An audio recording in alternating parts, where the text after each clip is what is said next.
I made it, but he made it. I'll put it on Twitter in the next 5 minutes.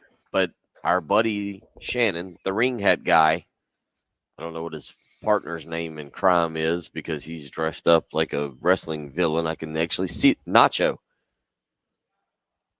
or Macho. I'm not sure. I can see it downstairs. It's 6:03 a.m. in Atlanta, and Patrick, our buddy Shannon, the ring hat guy, is downstairs waiting on Nick Saban's arrival.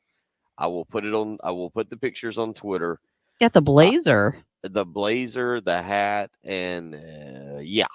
Welcome to. It is Shane Beamer Day here in Atlanta. It might be upstaged a little bit by Nick Saban wandering in right as we wrap up the program. Patrick, how excited are you? Not as excited as Shannon, obviously. Isn't it? Does he live in Tuscaloosa? Have you had Birmingham? I conversations believe with is him? the Birmingham. I believe is the answer. He said his son is getting bigger. How far is that from? 2.5, 2 hours. Not far. Wherever Do you think he's? I mean, do you think he got a hotel room for this, or did he just get up at 3:30 in the morning? He had a hotel room in Birmingham. He lives somewhere in the state of Alabama. I forget. I try not to remember these details of what happens, but yeah, I will put this on Twitter within the minute here, and yeah, it's our buddy. He is a show favorite, and I really am shocked to see him. I told him because it's 6:03 in the morning, and we're most honest, bright and early in the morning. It looks a little heavier than I've seen him in the last few years. I haven't seen him now in a couple of years, but he looks a little heavier. He told me his son is now bigger than him. It was a way to start the morning. Let's just go with that. Let's just go with it. 6:04. It was a way to start the morning. At this point, he does it because he's gotten some attention from it, right? He doesn't enjoy this. I think he. I mean, I think he enjoys it, and yes, he's gotten the attention. He enjoys the attention. He is. I think you put on this whole outfit. You come to watch Nick Saban walk in the building, and then say absolutely nothing. Well, he can't.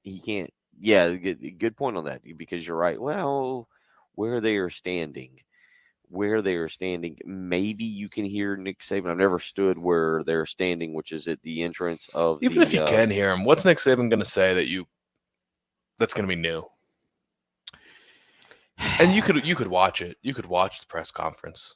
You can watch it a million times between now and the season if you want to. I will admit, I watched Eli Drinkwitz from the hotel room yesterday.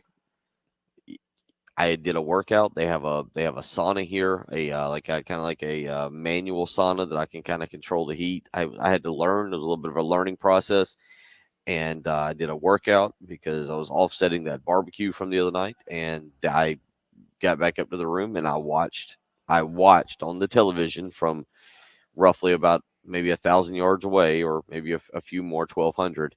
I watched Eli Drinkwitz do his press conference from the room. So you are right. You could do that. But we are here. We are ready to go.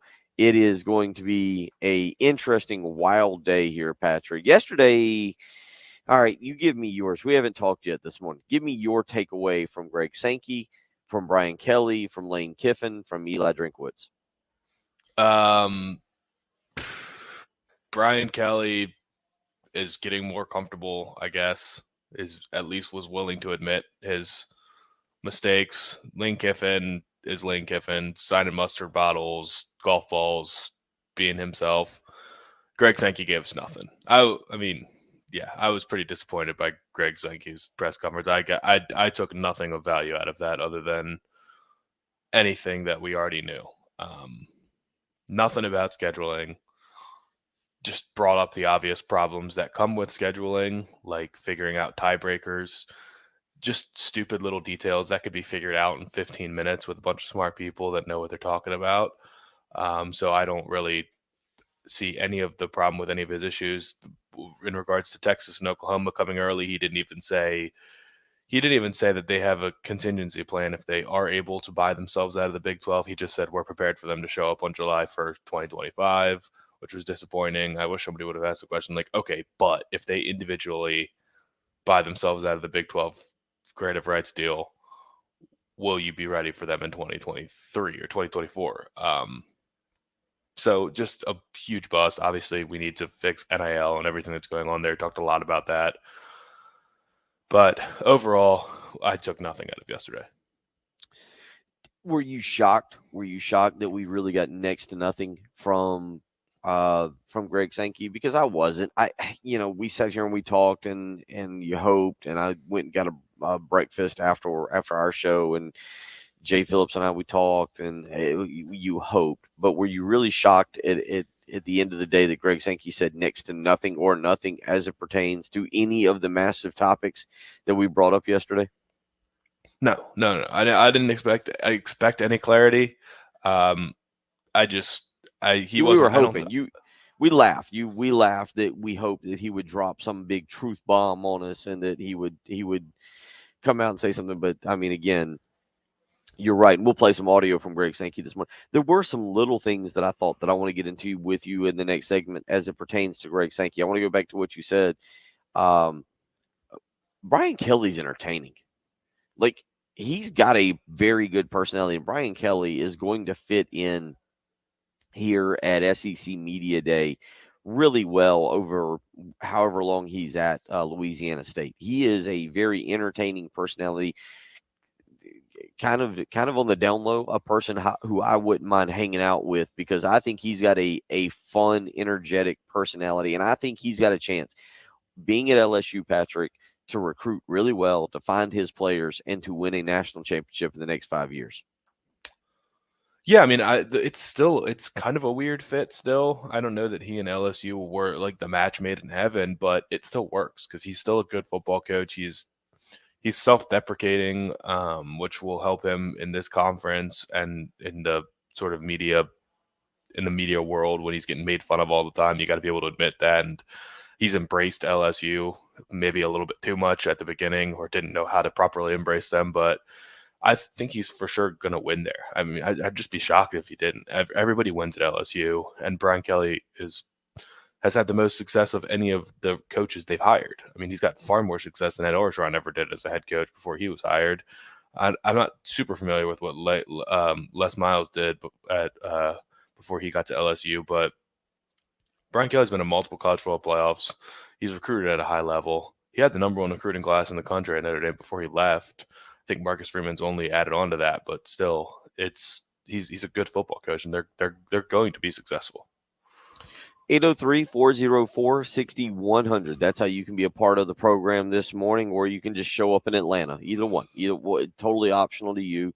It is Shane Beamer Day, although Nick Saban will appear first. Nick Saban will come roaring in, Patrick, right at the end of our show. He'll take to the main podium, which is, if you're on the live stream, right behind me here. You can see everything that we sat and watched yesterday. You can't see it on our live stream. You got to watch on SEC Network. But if you want to join us on the live stream, you can go to 1075 The Game's YouTube page and hang out with us. Again, if you want to be a part of the program this morning, 803-404-6100 is how you can join us, Patrick. It was a interesting day yesterday, maybe because some of the things that were said, maybe because some of the things that weren't said. We'll get into a bunch of that this morning. Got plenty of audio. Greg Sankey said a lot, I thought, without saying anything. It's just that I didn't learn any timelines for anything. What I do get the feel for, though, is the SEC's ready for what's coming next. That's just what I took away from yesterday. You mentioned it, Oklahoma, Texas. Greg Sankey saying that's their timeline with the Big 12. College realignment. He said that they'll be nimble and they'll be swift. I think there's some kind of rhyme that goes with that.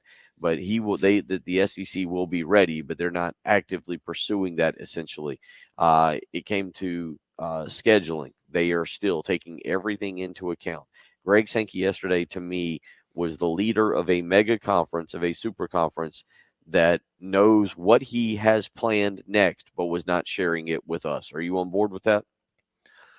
Probably so. I mean, you can't act like you're desperately trying to add teams or anything like that. I mean, maybe Kevin Warren would have said that if he did if the Southern Cal UCLA deal had not gone through, and he was doing Big 12, Big 10 media days next week, maybe he would have said something like, yeah, we're actively looking to expand. And Brett Yermark is in a position where he needs to say, yeah, we're actively looking to expand as the Big 12 commissioner. But Greg Sankey said what he was supposed to say, which was everybody wants to be in the SEC. So we're in a position where we don't have to go looking for people. They're coming calling, and we get to be very methodical in how we make our selections. So that's what you expect from the position that he's in. Everybody wants to be a part of this, and there's no reason for you to rush the process or do anything outside of your own comfortability. 803-404-6100. How you can join us if you want to weigh in. We'll have plenty of audio this morning.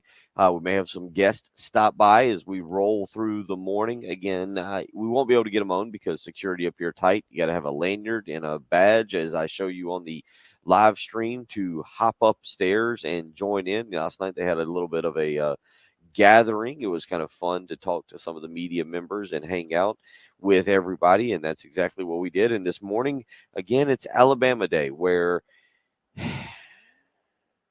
the dedication is real. That's all I can share for you, Patrick.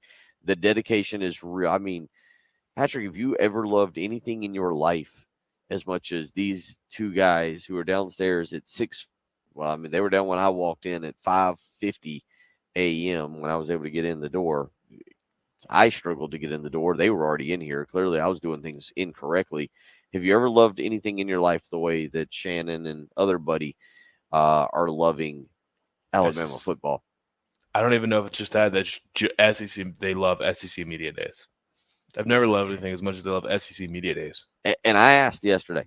I was sitting in on an interview with Peter Burns with Jay Phillips, and I asked, hey, how can you make this a little bit more fan friendly? What can you do moving forward that makes it just a little more fan friendly, where fans would want to come? Because I'll be honest, I don't think that this is a good fan event this year. We talked about it, Patrick. There's nothing going on next door, or when I say next door, out in the park out there. It's not what I would label. Like, I think it's a cool event, and I wish that it could be a great fan friendly event. It's not.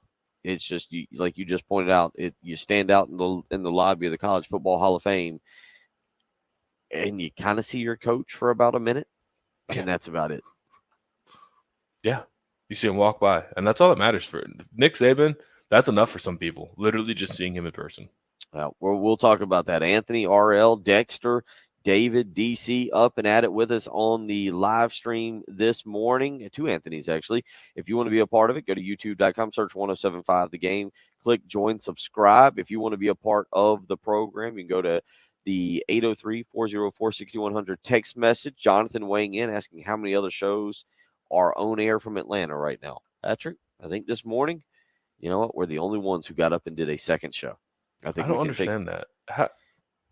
How does somebody do a show on Monday but not Tuesday?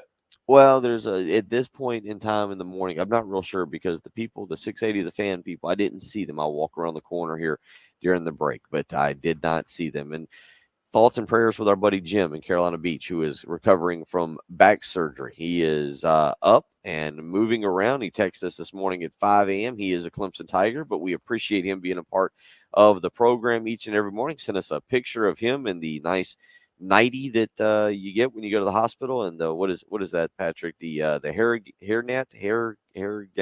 net. But he has had his back surgery, so we are pulling for him. Hopefully he'll be good and healthy and ready for another Clemson South Carolina game here later on. So a lot to get to this morning as we roll through. We are live from SEC Media Day, where it'll be Nick Saban Day, but Shane Beamer will talk at 2:25 this afternoon, and we look forward to hearing from the Gamecocks head ball coach here in Atlanta. We'll get you geared up for that this morning. Plenty of audio to play. You're listening to the early game on 107.5 The Game. 2022 SEC Media Days from Atlanta. Sponsored by Tommy's Express Car Wash, Integrated Media, Elite Lawn and Landscape, and Pope Davis Tire. On your home of the Gamecocks, 107.5 The Game. Getting up, getting ready for a big family vacation, things you might do during the morning, but you got to make sure that car is ready to go. The car, the truck, the SUV, you need something dependable, you need something reliable, and that's exactly what the folks that love Chevy here in the Midlands can provide you. And the way I like going about purchasing a vehicle is doing it without stress. I would encourage you to take the same kind of avenue when it comes to purchasing a new vehicle. Do it without stress. And that's why I'm a big fan, a big believer in the folks at Love Chevrolet. They do it the right way. That's why they've been in business for over 60 years, taking care of their customers by making them feel comfortable when they go to purchase a brand new SUV or truck or car, whatever it is you're in the market for. Love Chevrolet's certified pre-owned lot is also there. You can get a fantastic deal. They offer a lot. I've told you a lot about them. The $1,000 low price guarantee, the 14 acres of brand new Chevys. But I continue to harp on and continue to tell you the reason that Love Chevrolet has been in business for over 60 years, the reason they stand out, the reason that I love being associated with them is because of the incredible people there. The way they treat you from the second you come on the lot to the second you drive off with that brand new vehicle. Buying a new car, it's a big purchase. It's a big chunk of the family budget, but you want to do it without stress. You want to do it without being hassled. You want to do it by somebody who's knowledgeable and is ready to help you. And Love Chevrolet does that. That's why I love being a part of the Love Chevy family and want you to go visit them. I-26 in Harbison between Lowe's and Frankie's Fun Park. You can visit them on the web, lovechevy.com. You can speak with a seasoned professional right over the internet if that's something you want to do. Love Chevrolet is taking care of you. They've taken care of me in the past, and I know they'll take care of you. Again, that's why I love being part of the Love Chevy family. Go visit them. I-26 in Harbison between Lowe's and Frankie's Fun Park, or on the web, lovechevy.com.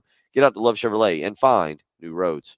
107.5 The Game traffic from the Shepherd's Glass Traffic Center. Shepherd's Glass, a true reflection of quality. shepherdsglass.com. Well, starting out a little busy this morning out on the highways. We do have a report of a tie-up at Platte Springs Road at South Lake Drive.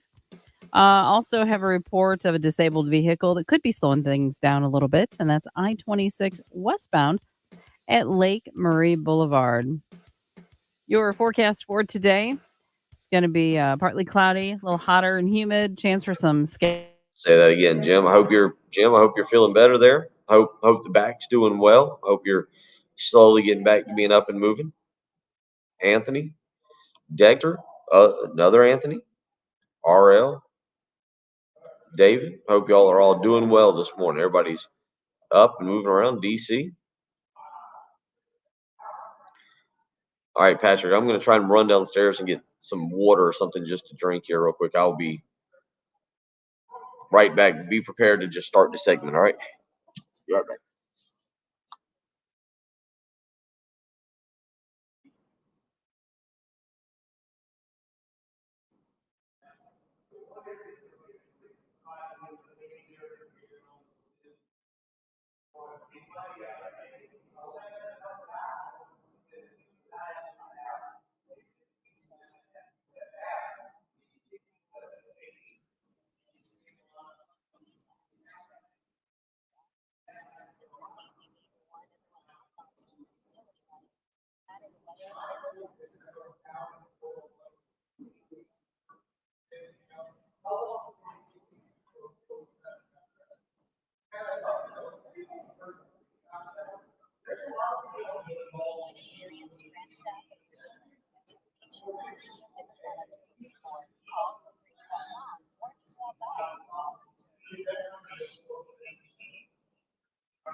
Your technology, and more locations closer to you.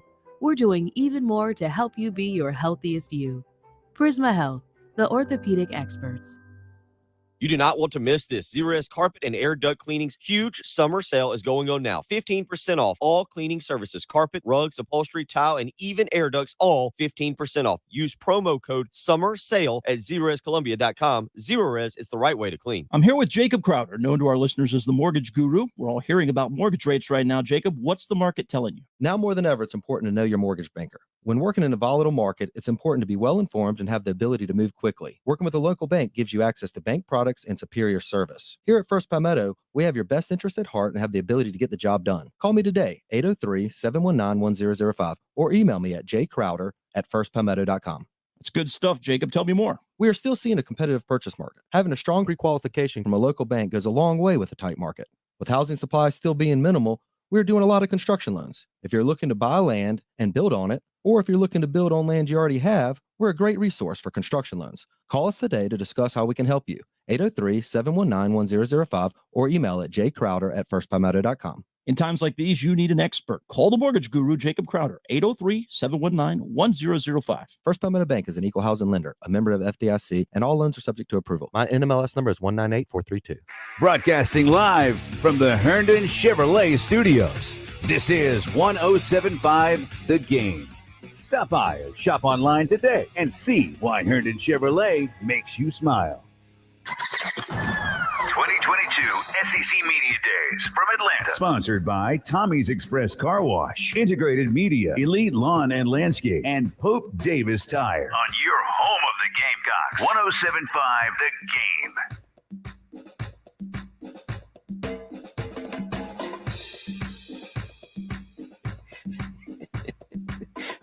Patrick, I moved very quickly to go all the way down. No coffee yet, but I moved very quickly to get all the way downstairs to get a Dr. Pepper, the official beverage of the SEC. Yes. So if you can carry us for a minute here on the, because I'm out of breath and I'm just laughing that I made it back in time. I'm going all the way down. Is there a fountain? Yeah, there's a water Dr. and Pepper fridges. water. They go all in on the Dr. Pepper endorsement because when I went to the SEC championship in the press box, it's just Dr. Pepper fridges all over the place. Yum, my favorite. I'm trying to catch my breath and I'm laughing too, and it doesn't help because I knew I told Patrick on the live stream, I said I'm gonna go get some. There's no coffee. Like the Starbucks across the street doesn't open at 5 a.m. and the room coffee is not good here at the hotel, and so I was like, I've got to get something to drink to kind of stay awake here and get going.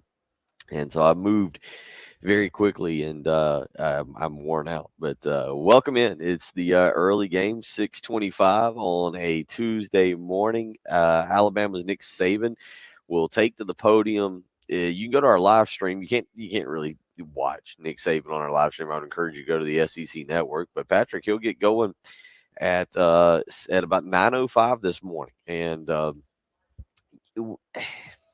there's I will tell you this. We just talked about this in the previous segment. It's not a fan-friendly event. I was talking to my father yesterday, and he mentioned he wanted to grab my son Austin and bring him over. And I said, no, don't do that. I mean, you just can't. It's just not that kind of event. I do wish. And I do think, Patrick, that they will make this a more fan-friendly event where you can turn it in. It is expected will be in Nashville next year. You're very familiar with Nashville. I think Nashville is an incredible town. I think that will be fantastic. But I would like to see this event turned into something a little bit more fan-friendly where fans can come out and kind of be a part of whatever it is we are doing, these media nerds. And I throw me in with that nerds, I guess. I don't want to be a nerd, but I guess I am. But it is a very weird group. But I would like to see the fans more involved in what we're doing here this week. Yeah, and I don't know what you said they did it a couple years ago with concerts outside, and that's probably like sort of along the route they need to go. They need to have, when the NCAA tournament was in Columbia, they had the convention center blocked off for the fan experience. Whatever it was, the fan experience. There's beer tents, there's Papa Shot all over the place, there's TVs everywhere, and that's kind of what you need to do when the new NCAA video game comes out. You can have little stands set up. You can have NCAA video game tournaments, and you can have field goal kicking and things like that. And you're gonna have more players come out there to sign autographs, and you're just gonna have to turn it into more of an experience. And it's gonna have to be at more than just the college football playoff. It's gonna have to maybe occupy Centennial Park, and like College Game Day, they do a good job of putting all sorts of tents out there. I always remember like the Johnsonville tents. You can go up and get sausage and things like that, and just make it feel like it's a tailgate, really. Yeah. I would ask you, what would you want from this? Because I debated this a lot yesterday. It's a good event. College Football Hall of Fame is awesome. This is a really good place for it. A million times better than the Winfrey in Birmingham. There's a lot. Obviously, Atlanta. There's a lot to do. I was telling somebody I grew up when I was growing up. I came here a lot, and so I became accustomed to Atlanta. It was like going to Columbia for me. How much I came here because of family and things. So I sometimes don't appreciate everything that the city of Atlanta has to offer. But it would be interesting to make it a summer destination, to be a part of your like summer vacation fun, to go to whatever city. And I like the idea of rotating cities. I like the idea also of keeping it here in Atlanta. But just yesterday alone, yesterday, as you mentioned, it was kind of boring. We'll get you some audio. Greg Sankey, Lane Kiffin, I guess, was pretty entertaining and kind of being funny and talking about how you come to here, but you're answering questions about Alabama. Again, I thought Brian Kelly had personality. I thought Eli Drinkowitz is just punchable, isn't he? I mean, like he's Because of smug. glasses? He's smug. He is. I find him funny. Like I think Eli Drinkowitz is an actually funny guy. Like, if he was my coach, I would be able to get behind him. But he's not. He's the coach of Missouri, and he's kind of he's the kid in class that you just want to punch for no reason or take his lunch money, right? What is because Missouri is kind of an outcast in the SEC regionally. What should the attitude of a Missouri coach be? I like it. No, I think you've got to have, I think you've it got kind to of fits. have. I think you've got to kind of be the way Eli Drinkowitz is, and I don't know. He's got to win a little bit more, but I think he is a guy that very well could fit in it. I think he would be a great fit at Florida. He's an offensive minded guy. He does kind of relate to kids. He just landed Luther Bolden, the number one. Of course, Luther Bolden was from Missouri, but the number one wide receiver recruit in the nation. Uh, it's one of those things where part of it is I do like Eli Drinkowitz. I think he is legitimately like a very good football coach. I think he's got to do more with Missouri. But Patrick, yesterday, listening to him, he didn't say anything great, but he's just a smug kind of jerk kind of guy that I think fan bases could embrace. Not every fan base could probably embrace it. I mean, I think he'd be embraced. I don't know. I guess if he was your coach, you kind of just get used to it. I was going to say, I don't know. Certain schools need to have certain personalities, and it feels like the head coach at Alabama needs to sort of be the powerful figure in the conference. And maybe that's just because Nick Saban's been that for so long, and I don't really recall a pre Nick Saban college football.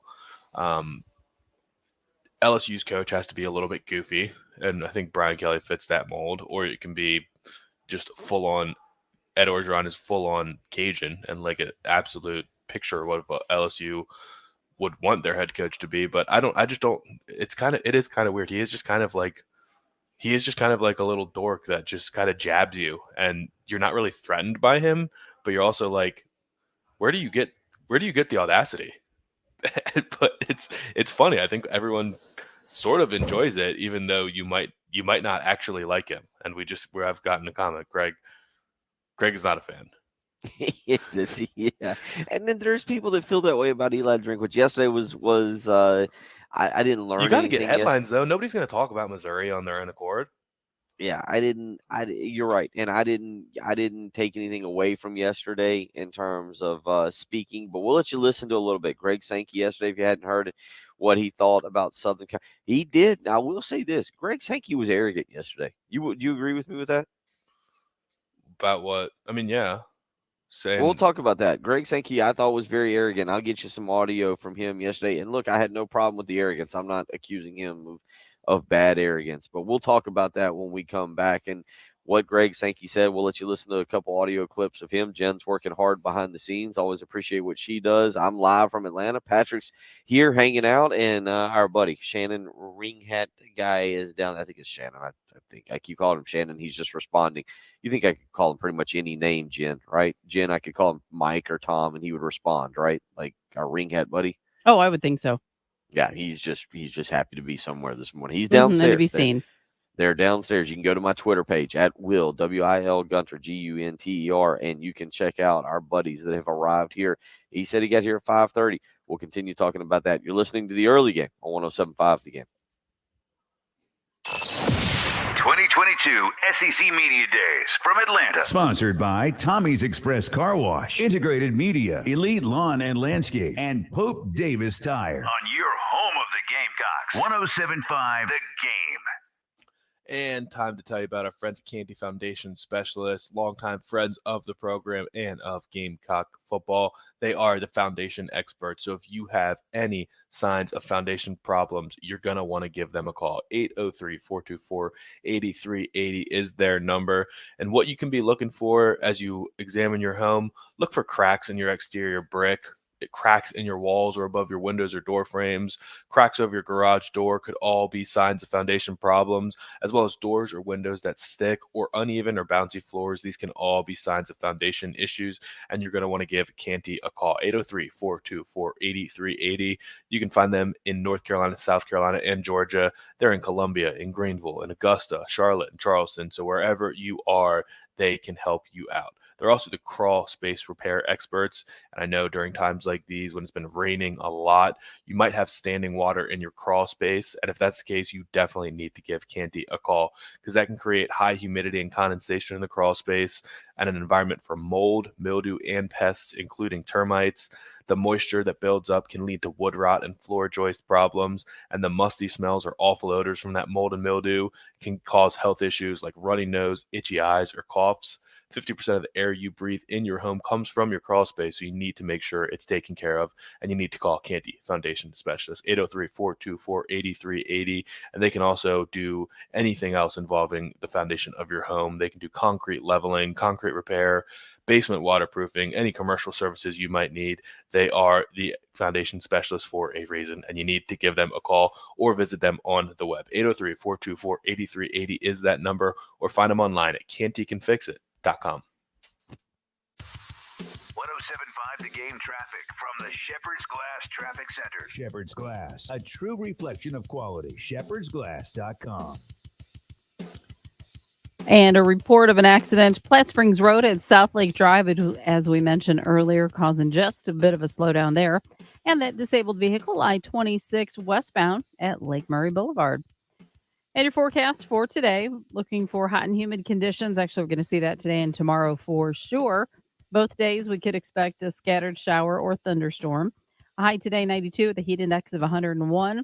93 tomorrow, 103 for the heat index. Right now, though, 74, 107.5 The Game. Hey guys, Jay Phillips for Integrated Media. As summer heats up, there is good news. We're that much closer to football season, and now is the best time to call Integrated Media and get your home theater system ready for all of this season's action. From amazing Sony and Samsung HD TVs to full home surround sound, Sonos wireless speakers, and Wi-Fi that works everywhere, you need to call 803-948-8327 and let Integrated Media come to your home and tell you what they can do. Yeah, I'm with you. I'm tired. Not having coffee. Normally at home, I can get up and I drink coffee on the way to the studio. And so I look halfway alert, semi-alert when we start the program. Or like if I'm doing the show from home, here you get up. That's why Dr. Pepper. Anyway. I do like some Dr. Pepper. I'm okay with that. Or Diet Dr. Pepper. Yep.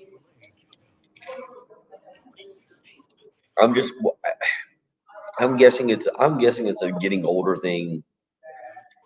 And I joke about it. I don't have to do a sleep number spot this morning, but not sleeping in my bed or the pillows. I think it's definitely an older thing where you don't sleep good on hotel pillows. Like I don't understand hotel pillows. Well, because everybody's different. Like some people love it soft. So if that's all they have, then you're kind of hosed. But they can't appeal to everybody. They should have a pillow menu. They should. You know what? In all honesty, or Maybe the fancy hotels do, but like the pillows I got are. I mean, there's 4 of them on the bed, and the Omni's a nice hotel. They have a sauna. But figured you'd find that. It's good for like napping. It's like napping pillows is what it is. Like I could go back to the room after this and take a nice nap and be fine. But the sleeping at night, the pillows suck. Yeah, Craig. I asked this yesterday about at what age do you become? I think I've got to learn to take my own pillow. And you can get like it came with mine, but you can get something where it'll just roll up and have a little handle, so you're not just carrying your pillow. Oh yeah. I know it's like a pillow bag. Yeah, of some kind that roll it up so it's just more of like a big towel or something. Yeah, just makes it easier to transport, keeps it a little cleaner. Yeah, it's gonna be today. There'll be a nap today. Just maybe not nap in the shower or no, in the sauna. Yeah. See what I mean? Like coming over here, like it wasn't like it wasn't a bad night. We got dinner and I hung out with a couple of the guys, and it wasn't a bad night. I just the sleep is dreadful. I think that's all part of getting older too. I don't think there's anything I can do about it. Like this is a morning I should be doing a sleep number spot. How much I miss my bed. All right, Jen, I'm gonna call for a couple of these Sankey ones you just sent me. Okay. Okay. And I'm actually gonna send you an updated list real quick. Okay. Yep. 803-404-6100. That's how you can join us this morning. If you want to be a part of the program, you can hop on our live stream as well. You can go to youtube.com, search 1075 The Game, click join and subscribe as we get fired up for day 2 of SEC Media Day, where our buddy Ring Hat Guy Shannon is downstairs. I see him posing with pictures with the security. So clearly, Patrick, that's why I almost didn't make it inside, is that they were posing for pictures with Ring Head Guy downstairs earlier, because thank goodness we keep the doors locked around here, except for people like Shannon, myself. And by the way, I did see 680. I think there's another radio station going on right now just around the corner from me.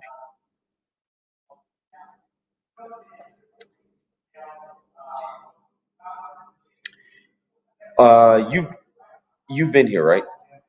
Okay, there was 34 is the answer to the question. 34 radio stations here. As you come up the stairs, if you've never been to the College Football Hall of Fame, I encourage you to come and check it out. They've got a really neat setup, a lot of information. Generally speaking, if you're on the live stream, you can see what I'm about to show you. There's a huge, I don't know, Patrick, what do you want to call it? Synthetic turf field down below me, which is where where everything's taking place this week, which is the main ballroom. There's a huge field goal post in there. Kids can kick field goals on a typical day. You can come in here and they have set up like kick field goals too. Adults can kick field goals. Good point. Thank you. It really is a cool place. And if you're ever in Atlanta, just like the Coca-Cola Museum or the aquarium or, whatever, I would encourage you to come and check it out. Really, really neat, really cool. Kids would love it. And as Patrick just said, and I agree, you can go in there and you can do some different work and check it out. Yeah, I mean, your kid better love football. And you say kids would love it. Oh, yeah. I mean, well, I would assume. I think I have fond memories of going to the Pro Football Hall of Fame as a kid, but I don't know that every kid would just wander around College Football Hall of Fame being like, this is awesome. They'd want to just kick field goals the whole time. I just realized you see this, I don't know what you want to call it. It's not stained glass, but you see the picture. Can you kind of make that out there on the live stream? No. I'm not real sure what's happening over there. Just noticed this weird stained glass picture that's over there. I'll have to spend most of the morning trying to figure out what exactly is happening over there. So it looks like a guy is slipping on a jacket, and there's a guy with a football on his knee. Guy's on his knee. Like it looks like something out of England where they're honoring somebody. Very interesting there. So, but it's a great place. I'd encourage you to come. We may have Kimberly Bodin. I didn't ask her last name last night. Join us from the College Football Hall of Fame to give you a little bit more of an idea of things you can do around here. It's a great place. I would encourage you. And I think Patrick, and we'll get some Greg Sankey audio in the next segment. But I think that this should be the home of SEC Media Day. You and I were kind of talking about it a little bit as it pertains to moving it around. But I think that this should be the home of SEC Media Day and what they do to kick off the start of the season. If it were me, I would move it back 1 week. So I'd have it next week when the Braves are maybe in town, or I don't know. The United is a big deal. I'd move it back 1 week. And I would try to do the best. What could you do to make it a family of a fan type event? Because I think that you move it back 1 week, you get it 1 week closer to the start of fall camp. It'd be a great way to kick off the season. Yeah, I mean, I do think don't they want all the attention to be on themselves? But also that will only work in the SEC because it is such a weird thing that baseball is so big in the South, but basically everyone in the SEC footprint is a Braves fan. It's true. It's true. Yeah, I mean there's if you're talking about Florida, like there's probably Marlins or Texas, there's probably Astros or Rangers fans, but in 90% of the SEC, everyone from Atlanta, from Mississippi, from South Carolina, Georgia, like they're all Braves fans. 803-404-6100. If you want to weigh in, I'd be interested to hear your opinion this morning.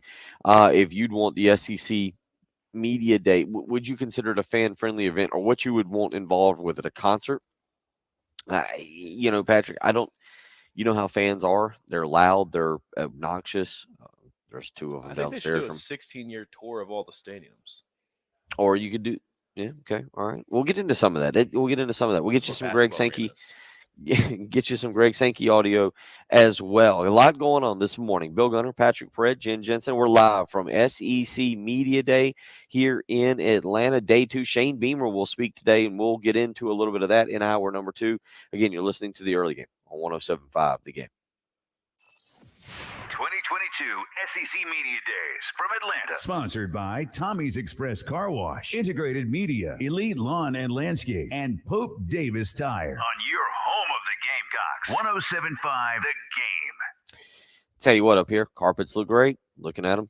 You had a whole bunch of people tracking in and out yesterday, and carpets look great, much like my house, where the carpets are fantastic. The rugs, the tile, the upholstery, all insanely clean. Now, at my house, it's because of Zero Res. I make sure that they come out and they do a great job. I can trust Zero Res with their patented ZR water technology. They know exactly what they're doing, and it's guaranteed to keep my home cleaner and for longer. And it will do the same for you. You need to use my good friends with Zero Res. 803-262-4020 is how you can get in touch with them. Zero Res right now is offering an incredible deal. All you got to do is remember my name. How hard can that be? You already listened to the program. You probably have heard me mention my name before, Bill Gunner at 107.5 The Game. If you can call them, 803-262-4020, or you can book with ease, zerorescolumbia.com. And again, use my name. You'll get 15% off all cleaning services. That's right. Carpets, rugs, upholstery, air ducts, whatever it may be. Zero Res will take 15% off of your summer cleaning services and make your home look fantastic. The neighbors, the family, everybody will think you've been working hard. Your secret ingredient, though, will actually be Zero Res. They'll come and make sure that home looks great. So whether you're booking online with ease, zerorescolumbia.com, or whether you're giving a phone call, 803-262-4020, you need to just make sure you use my name, Bill Gunner, at 107.5 The Game, and get Zero Res with their patented ZR water technology, scientifically proven to keep your carpets, your rugs, your upholstery, your tile, all cleaner for longer. Let's be honest, you want it longer. That's the big part of that. You want it to be cleaner, longer, and Zero Res with their patented ZR water technology. That's exactly what they do. 803-262-4020, or again online with ease, Make sure you understand that. ZerorezColumbia.com. Zerorez, spell it backwards or forwards. It's the right way to clean. 107.5 The Game traffic from the Shepherd's Glass Traffic Center. Shepherd's Glass, a true reflection of quality. ShepherdsGlass.com. Just that disabled vehicle to let you know about, and that's I-26 westbound at exit 102 Lake Murray Boulevard. Earlier accidents have been cleared, so we hope your morning commute is a good one. Carbon copy really today and tomorrow. Partly cloudy, hotter, humid, chance for some scattered showers, maybe thunderstorms. High of 92 today. Let's see if Starbucks is open and we can all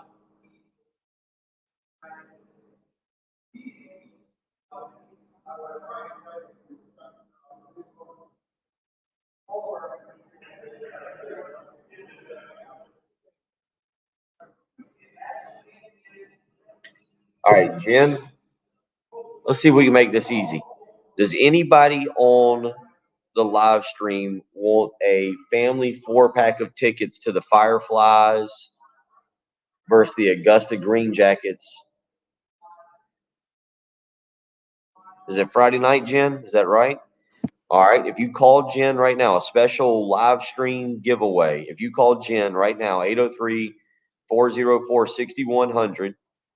803, we'll give you a family 4-pack of tickets to the Fireflies versus the Green Jackets, 7:05 Friday night. The first 1,000 fans get a free Columbia Fireflies t-shirt. Oh, kind of cool. So, yeah, first one to call, we'll get them. First one, yeah. Just somebody call 803-404-6100. Because we talked about it yesterday on the air. So now I this totally forget. Yeah, we were going to do it in the 8 forgot. a.m. hour. But, yeah, here it's a lot because you got people wandering around. Yep. So, Jen, let me know if one of our loyal. I will. Yeah, and the second one can have this tape measure. Ooh. Yeah. Ooh, there you 16 go. feet. 16. Now you got to call Patrick. We'll give out his cell phone number in a minute. Got it. We'll tell you who it is. We got someone? Okay. All right. There you go.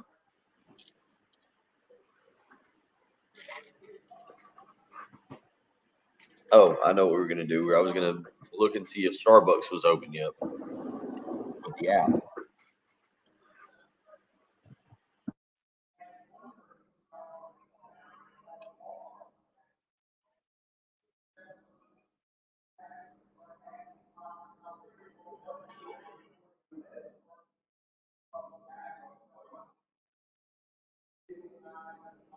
I guess the one that I want to go to is closed right now.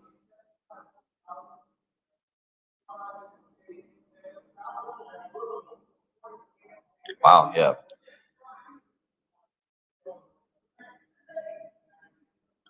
Yes, the one that I want to order from is not open yet. So it appears I'll be drinking. Oh, sorry. Sorry, Trey. Yeah, Patrick was muted. Patrick was muted. Or, yeah, I heard Patrick was giving away his tape measure. That was before, at the start of the last segment, I was still muted.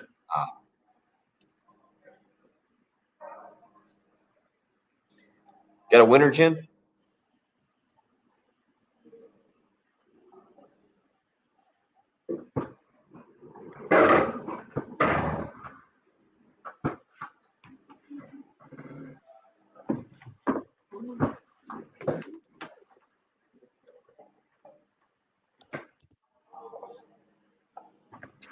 Oh, special live stream giveaway. You got to go and join us on the live stream. We just gave away a family 4-pack of tickets to the Fireflies and Augusta Green Jackets on Friday night. And you can sometimes, if you're hanging out on our live stream, you can have a chance to win, just like Paul did on our live stream when we gave away a family 4-pack of tickets to the Fireflies and the Green Jackets. So congratulations to Paul this morning for winning himself a family 4-pack of tickets to the Green Jackets and the Fireflies this coming Park. 803-404-6100. You can be a part of the program. Greg Sankey, again, I thought Greg Sankey yesterday was reserved, confident, Patrick. Reserved, arrogant. He knows what his conference is. He knows what's going on. And Jen, if we're ready, let's play a little Greg Sankey right now. Greg Sankey yesterday talking about not being reactionary about expansion. That would be number one, Jen, for trying to help you out there. Should have done a little bit more talking during the break, but we were doing a lot going on. Here's what Greg Sankey had to say about expansion and not being reactionary from the SEC standpoint. So as I visited with our presidents and chancellors and ADs, I understand the timing is this news broke June 30. I did not gather that group until the next Wednesday. I wanted to make sure I learned what was actually happening. But also, I didn't want a story like on Friday, the day after, oh, the SEC presidents are gathering, and then you have this ripple effect of they're going to do something. And so we wanted to be patient and wanted to communicate.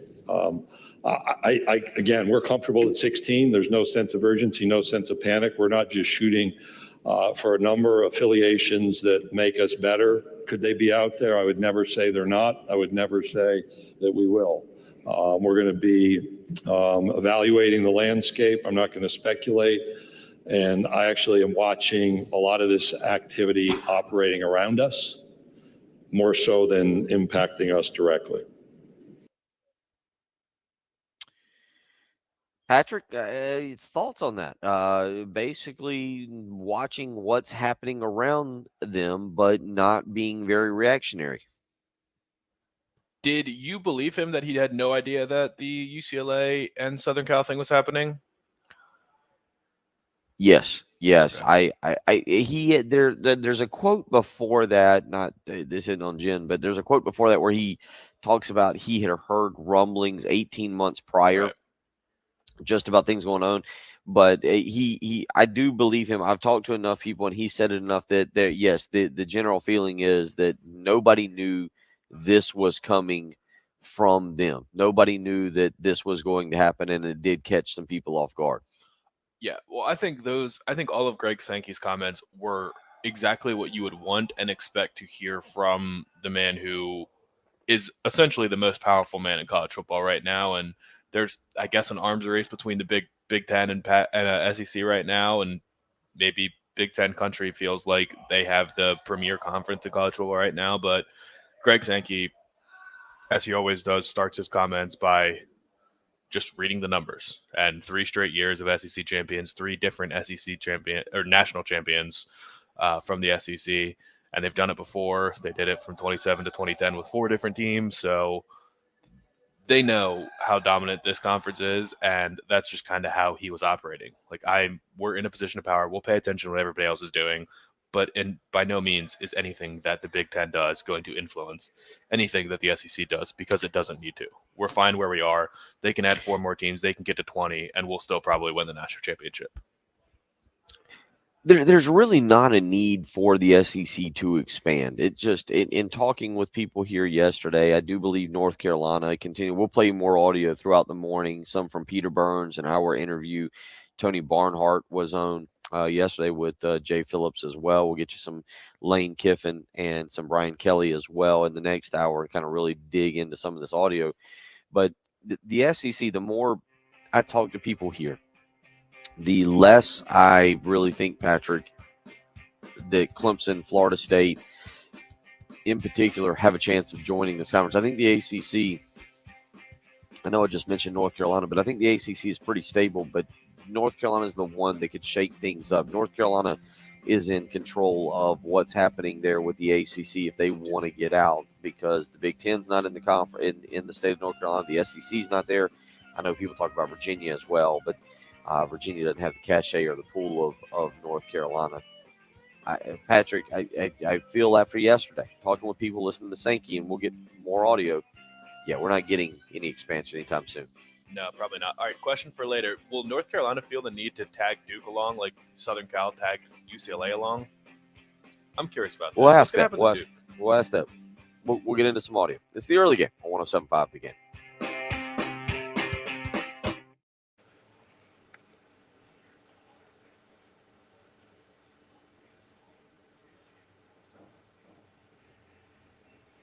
I have no idea.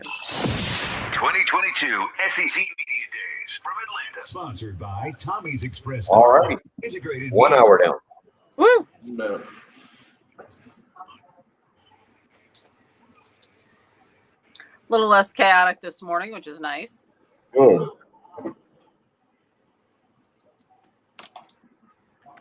Wait, Bill, how long are you in Atlanta? Are you leaving tomorrow? Thursday. Oh, you're staying through all of it? I'm here.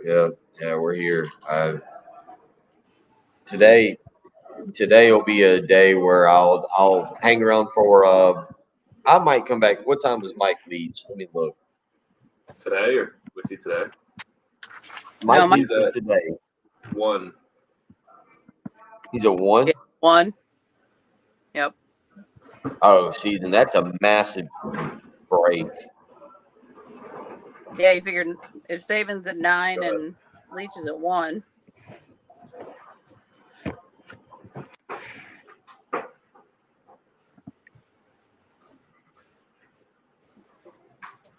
Built-in time for the fans and lunch. Yeah. So I'll listen to Saban. Saban will be done at 9:30, and then that basically means I'm done.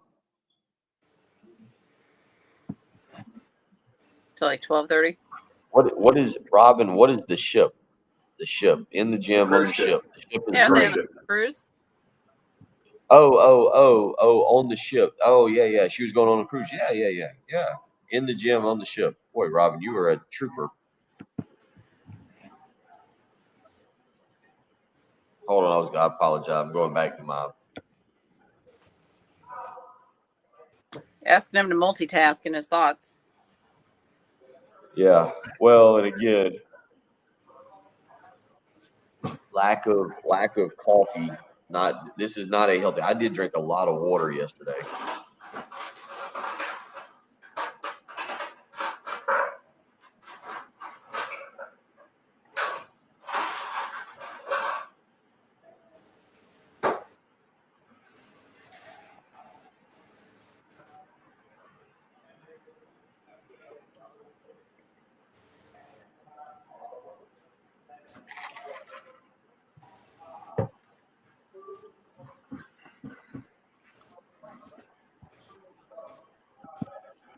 I can't believe there's that big a gap. Oh no. I'm sorry. No wonder. This is awful. No wonder we weren't thinking about who comes after Nick Saban, because it's Vanderbilt. It's Vanderbilt and Alabama this morning. Clark Lee comes out. Clark Lee is on the stage at 10:30. So yes, nobody cares to. Oh, you know what? They've got it out of order on the. You're right. Vanderbilt's at 10:30. Yeah, nobody cares. They have it in alphabetical order, not time order. That's so dumb. You're right. Because that's exactly what I'm looking at too. Yeah. It doesn't make any sense to do it that way. No. Just so. And actually, yesterday they did not put it in alphabetical order. This just confuses everybody having this 10:30 here. Right.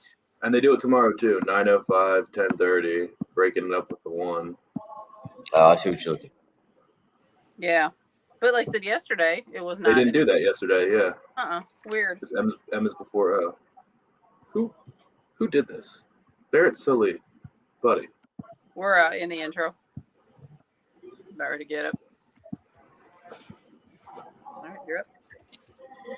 Hour number 2, we are off and running here at SEC Media Day. 1 day in the books. Greg Sankey, Brian Kelly, Lane Kiffin, Eli Drinkwitz all meeting with the Medium Boys yesterday. And today it will be Alabama.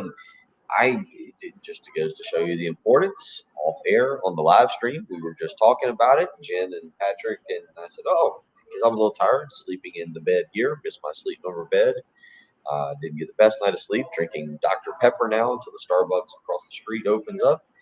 I made the comments like, wow, from 9:30 we get a break from 9:30 basically until 1 o'clock, and then I just looked and no wonder we get a break. It's Vanderbilt and Clark Lee talking at 10:30 this morning, which I can go to the room and watch that one. Patrick, you would agree that's Vanderbilt's going to be the one that nobody really cares to hear about for Clark Lee or Clark Lee and Vanderbilt. Yeah, I mean, there's nothing you could say that will get anyone excited. They have a quarterback battle. No one cares. But if you polled all of the radio stations or just everyone in the crowd and ask them who is competing in the quarterback battle at Vanderbilt, what percentage of the media would know the answer to that? No, it would be. I mean, there are Nashville radio stations here because Nashville big radio market, and obviously they don't talk about Vanderbilt though. I was going to say there is an element that Nashville is an SEC town, but yeah, they're not here discussing. They're here discussing Tennessee, which will be here tomorrow. They're not discussing Ken Seals and Mike Wright, who almost beat South Carolina. I made a mistake. You know what? I made a mistake. You should. Patrick, do you know what a day is? Yes. Oh, yeah. Now I do. I felt bad. I mentioned it. We talked about it yesterday. We did. In the hour number one, it just slipped my brain. 803-404-61. Yep. She's going to be busy this morning, but it's Jen Jensen's birthday, number 26. Or she wants to be older than 26. I don't understand. She wants to be all grown up, but our young Jen Jensen's birthday is today. Happy birthday, Jen. Yep. Flood the comments. Flood Twitter. Yeah, tweet at her. Let her. She's got to do some work. Jensen Morse. At Jen Jensen Morse. Wish her. Thank you, Hope, for reminding me. I made a mistake. It slipped my mind.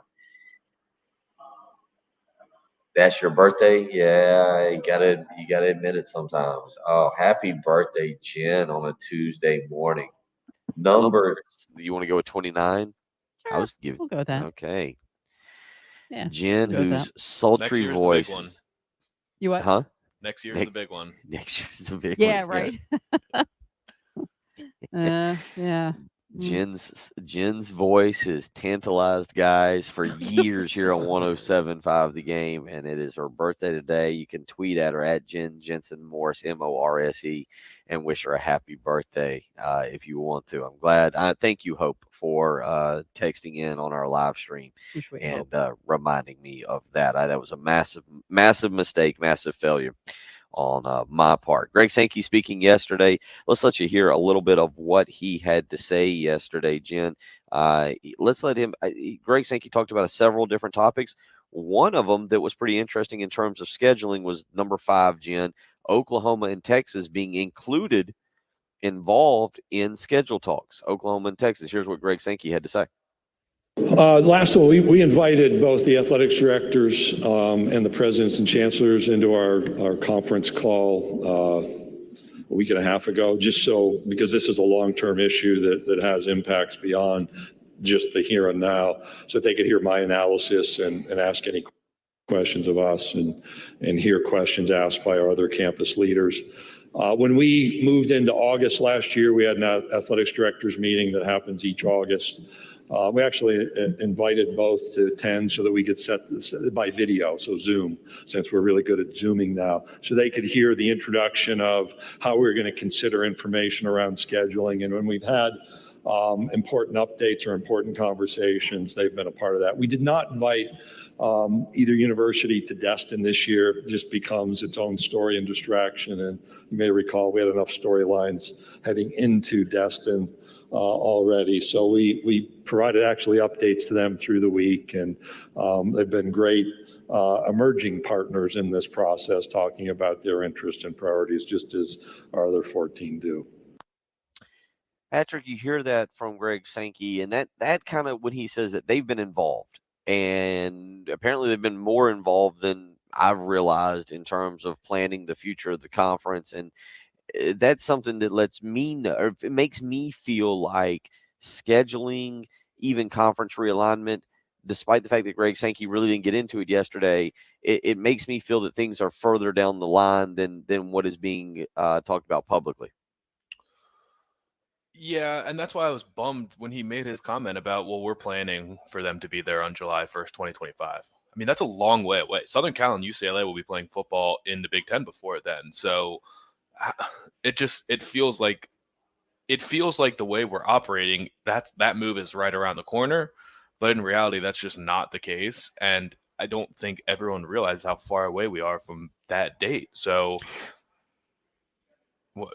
But you agree with him. You agree with what he said yesterday as it pertains. He's right. It is not really the SEC's. The SEC can help, obviously financially, but you agree with what he said in regards to Oklahoma and Texas. That's between Oklahoma and Texas and the Big 12, and that's kind of a negotiation that they've got to work out. Now, it's kind of like us going and making a deal with our best friend at school or our friend at school and then coming back and asking daddy for money. I mean, that's what it is. And that's what Oklahoma and Well, Texas but who are you making the deal with first? Are you asking the SEC like, hey, how the much SEC money can we have? The SEC will accept that, and that's a great question too. How much money can you help us with? I don't know the intricacies of what Oklahoma and Texas need, or the financial ramifications there. I mean, you heard Brett Yormack. Is it Yormack? Yormack.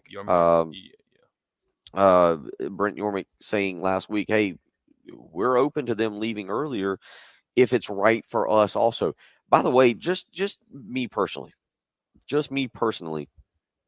Patrick, when you hear that from the Big 12 and you hear yesterday Greg Sankey basically saying, well, it's between them, it leads me to believe a deal is being worked out for them to be in the SEC potentially as early as next year. Would it shock you in the next 3-4 months if Oklahoma and Texas is indeed in the SEC? Like, it sounds like things are behind the scenes being worked out. Why does it sound like that's the opposite of what he said? Well, because I don't because you don't think believe him, which I agree. I don't think it's going to take till July 1st, 2025 either, but I don't think that just because Greg Sankey said no, so then the answer is yes. But the actual negotiation, I'm just picturing, is it Texas and Oklahoma saying, hey, Brett Yormark, how about $30 million each? And he says, okay. And then they go back to Greg Sankey and the SEC and they say, hey, can we have $30 million each so we can leave the Big 12? And they say, no, we'll only give you 20. And they go back to the Big 12 and say, hey, Dad only gave me 20 million. Can we leave for 20 million, please? I mean, it's probably gonna be more like what, 50 going to have to 70.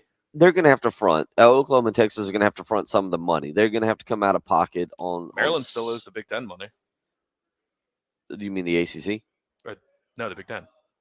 Maryland's like in debt. Maryland's like in debt. Oh, because they helped them. Yeah, yeah, because they got him out of financial ruin. Yeah, and so that's it's actually a legitimate point. I don't know how much you know about that. To just throw numbers into the system, so for us to be able to talk about it, but that is a point. Like, Oklahoma and Texas are going to have to front some amount of money at some point. Whether it's $5 or whether it's 5 million or 50 million, whatever it is. We all agree with that. I don't expect Greg Sankey to say anything to it. And he said the right comment yesterday. Hey, we're not involved in this. This is between Oklahoma and Texas, or Oklahoma, Texas, and the Big 12, and they've got to get their own stuff worked out. Now, that doesn't mean the SEC is not willing to help, and I think that's interesting, and it will be kind of fascinating over the final half of this year to see what exactly happens. My personal guess, Patrick, is that it's not next year. It's not 2023, but I think it's 2024 when we get to hear from Oklahoma and Texas in this conference. Yeah. And by the way, the figures, Maryland owed the Big Ten $120 million and Rutgers owed them $40 million for borrowing against their future media rights payments. So it's not like unheard of territory for Texas and Oklahoma to come in to the conference in debt to the SEC, but I don't know how that would work. If it was $40 million each, they'd essentially just take 1 year off from their SEC media payout, right? Is that how that would work? Or would they do it a little bit at a time? Take 35 instead of 40, and then take 30 instead of 40, and then a couple years down the road, you're all paid. Well, and again, I'm sure that that's being negotiated or worked on in terms of how the payback. If they come to the SEC, okay, well, here's what our future expected earnings are. Here's how we'll handle this. You'll get, say, 75% of your cut. We keep 25%. I mean, but as far as, like you said, it's not going to be next year, but 2024. I mean, I agree with that. But because when he talks about the scheduling, it's almost like a woe is me. If we're not ready for Texas and Oklahoma to be here till 2025 because we haven't even worked out the scheduling, we got to figure out how to do tiebreakers. Like, dude, put one of your nerds in front of a computer, have him punch up a couple formulas, and he can figure out the tiebreaker for you in 10 minutes. The tiebreaker is the least of our concerns. You can figure out a conference tiebreaker in 5 seconds. Do you want to do points against? Do you want to do home record? Whatever. It doesn't matter. Power 5 record. You can do anything. It's so easy to put together a tiebreaker. So for him to cite that as this is what one of the holdups is, I think he's just playing coy. Here's a little bit of audio from that yesterday. This is Greg Sankey talking about It's number 8, the schedule model and conference expansion. Here's what Greg Sankey had to say as it pertains to the schedule model yesterday here at the SEC Media Day. The first question is it's under consideration, Kirk, and there are limits on the number of options available for 3 permanent opponents based upon the number of games. 9 makes that more practical. If you remember, I had 2 points when we expanded that I wanted to be front and center. One is that we engage in blue sky thinking, just let's look at the big picture. And the second is we rotate our teams through campus as frequently as possible so we don't go 12 years between visits. And so those two have guided us. That last one relates to the number of games, number of permanent opponents, and how many times you can move people through cleanly. And that's exactly the point of conversation. Embedded in my remarks is we're attentive, we're engaged in conversation. The great news for the Southeastern Conference is that people call and say, hey, you're doing something really special, and they kind of hint around the edges. As I went through, we know who we are. We're confident in our success. We're really looking forward to the expansion and being at 16 teams, and don't feel pressure to just operate at a number. But we'll watch what happens around us and be thoughtful but be nimble.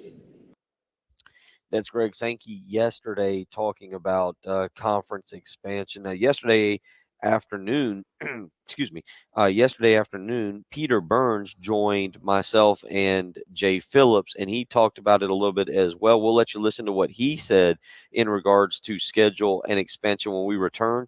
You're listening to Bill Gunner, Patrick Perrette, and Jen Jensen. It's the early game on 107.5 The Game. 2022 SEC Media Days from Atlanta. Sponsored by Tommy's Express Car Wash, Integrated Media, Elite Lawn and Landscape, and Pope Davis Tire. On your home of the Gamecocks, 107.5 The Game. Here's what's coming up on the next Extra Point. Hey guys, Pearson Fowler here from the Extra Point, and coming up on the Tuesday edition of the Extra Point, continuing 107.5 The Game's coverage of SEC Media Days.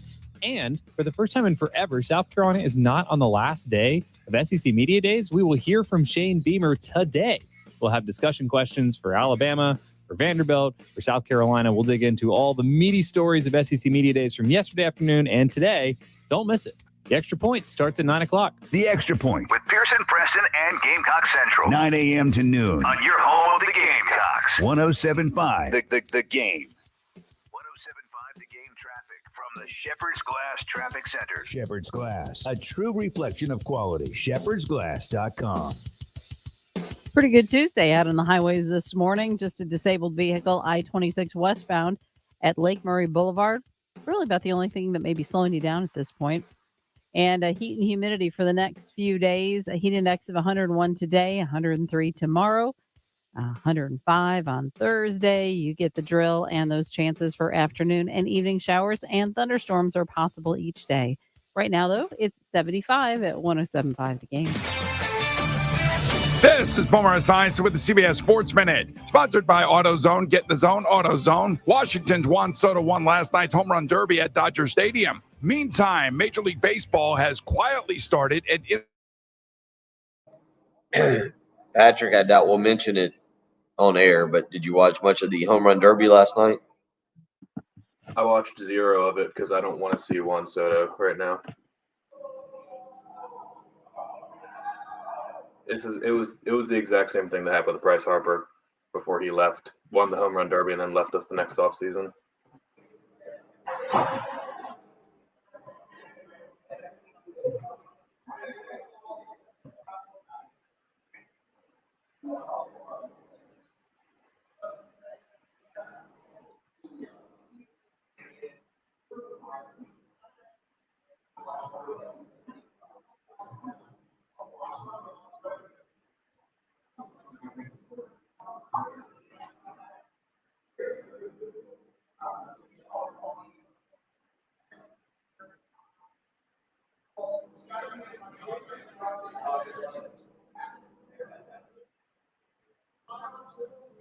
It was pretty good. The guy from Seattle was a lot of fun to watch. The guy from Seattle was excited, was a lot of fun to watch, and did pretty good.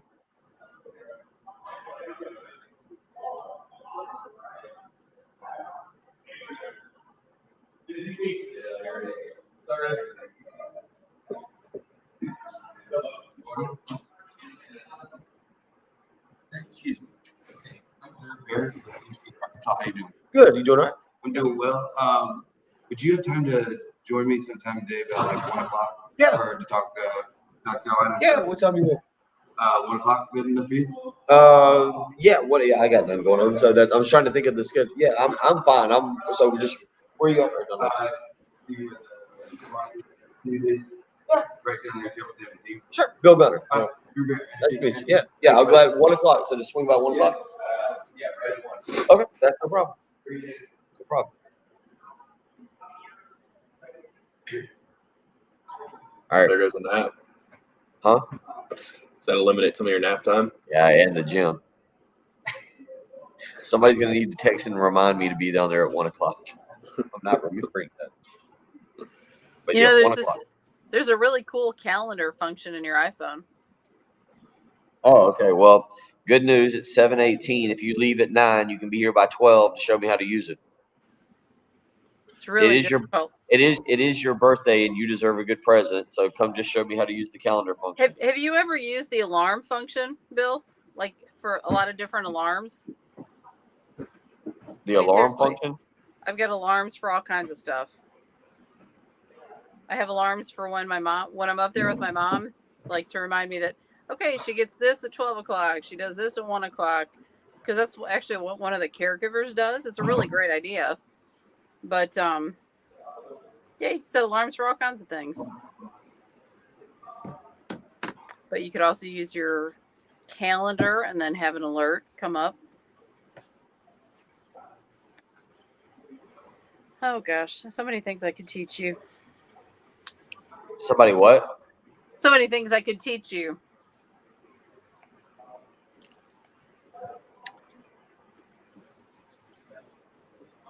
He's not fired up to learn.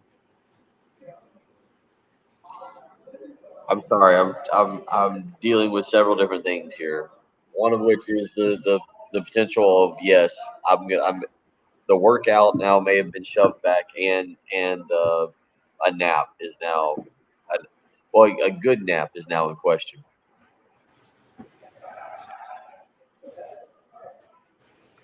Why am I envisioning the episode of Friends where, what is it, Ross and Joey end up taking a nap, and it's like one of their best naps ever, and they're almost kind of like cuddled up on a couch next to each other, and I'm just seeing like you and Jay, like, oh, we're getting the best nap ever. Well, Jay's doing a radio show, Jen, at 1 o'clock. But you get your nap in sooner, and that way Jay can participate. You two can snuggle. There's no snuggling in our room, Jen.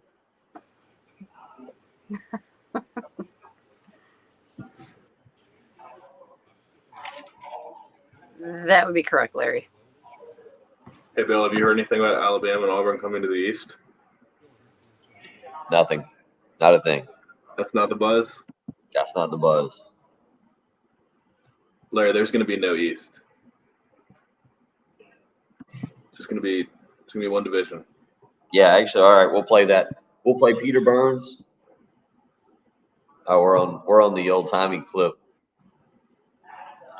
We'll play that long Peter Burns, Jen, and we'll come back and go to. There's no must-eat restaurants in Atlanta. So cut 17. We'll play 17 and then number 9. Okay. You'll set up each one, correct? Yeah. Bill went to Fox's Barbecue or something, I think it was called. Looked good. The Fox Brothers was good. They wanted to go to a pizza place last night, but nobody wanted to wait. I was like, guys, anywhere we go, it's going to be a 45-minute wait. And there's a bar. We can get a drink and like hang out. And it was. And then sweet tea. You would have thought that we had to stand out there and avoid dragons for 3 hours. So we ended up at the hotel, which wasn't bad. The hotel bar is not bad. Like the Top Shot or whatever. Davis Tire. On your home of the Gamecocks. 107.5 The Game. All right, girls. Jen Jensen being funny on the live stream, being funny in my ear, producing. It is her birthday. Make sure you wish her a happy birthday. Number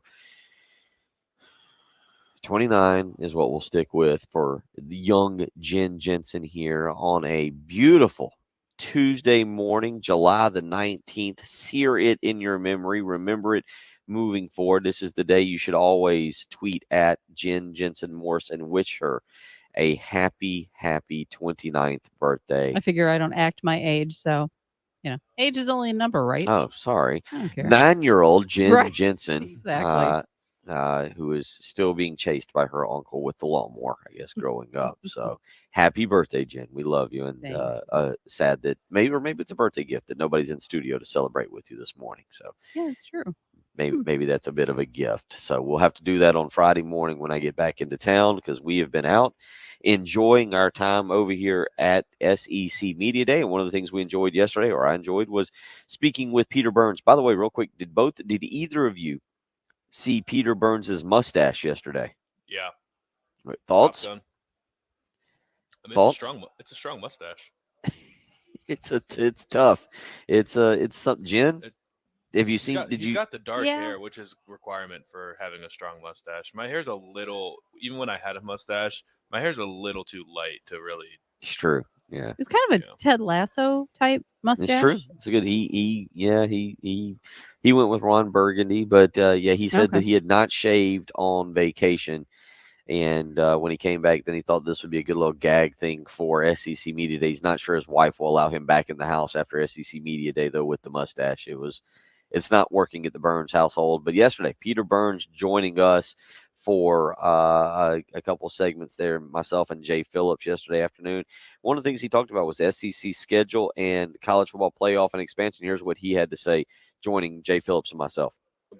Let me take you there.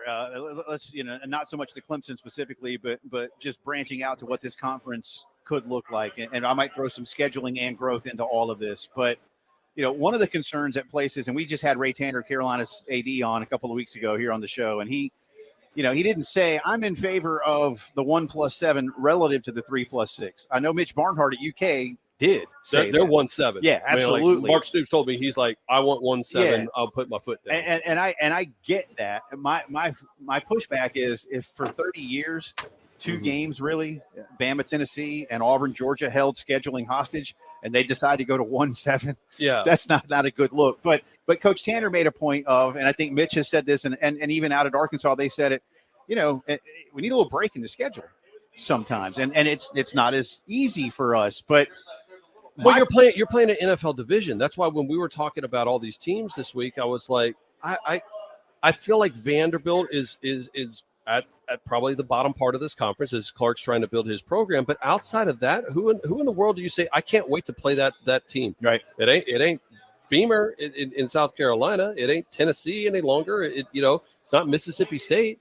There is no off week. So when somebody says they want to play 1-7, that's not about being weak. That's about being smart in your scheduling. And what's the best way that I can get recruits here that want to have fun, that want to win, right. And that's how you build a program. Are you like 1-7? Is that what I'm? I mean, I'm fine either way. I'd prefer 10 conference games. Amen, bro. Well, if you want to, the only reason I ask you about that is because I do think as we watch college football evolve, I would love to see a level of tradition being maintained. And so whether it is Georgia Auburn, whether it is Tennessee Alabama, we were talking earlier, LSU Auburn is a great game that if you go, there is a level of that I hate to see that's being devoured up by realignment and change. And I don't think Greg Sankey nor any of the coaches or the athletic directors are willing to figure out what that is until they see, has conference realignment kind of stopped? Has the carousel stopped spinning a little bit more? Because what's this SEC,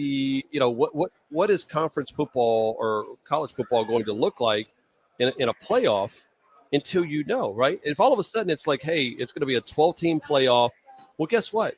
You can afford to lose 2 or 3 games and you still can have an opportunity to win.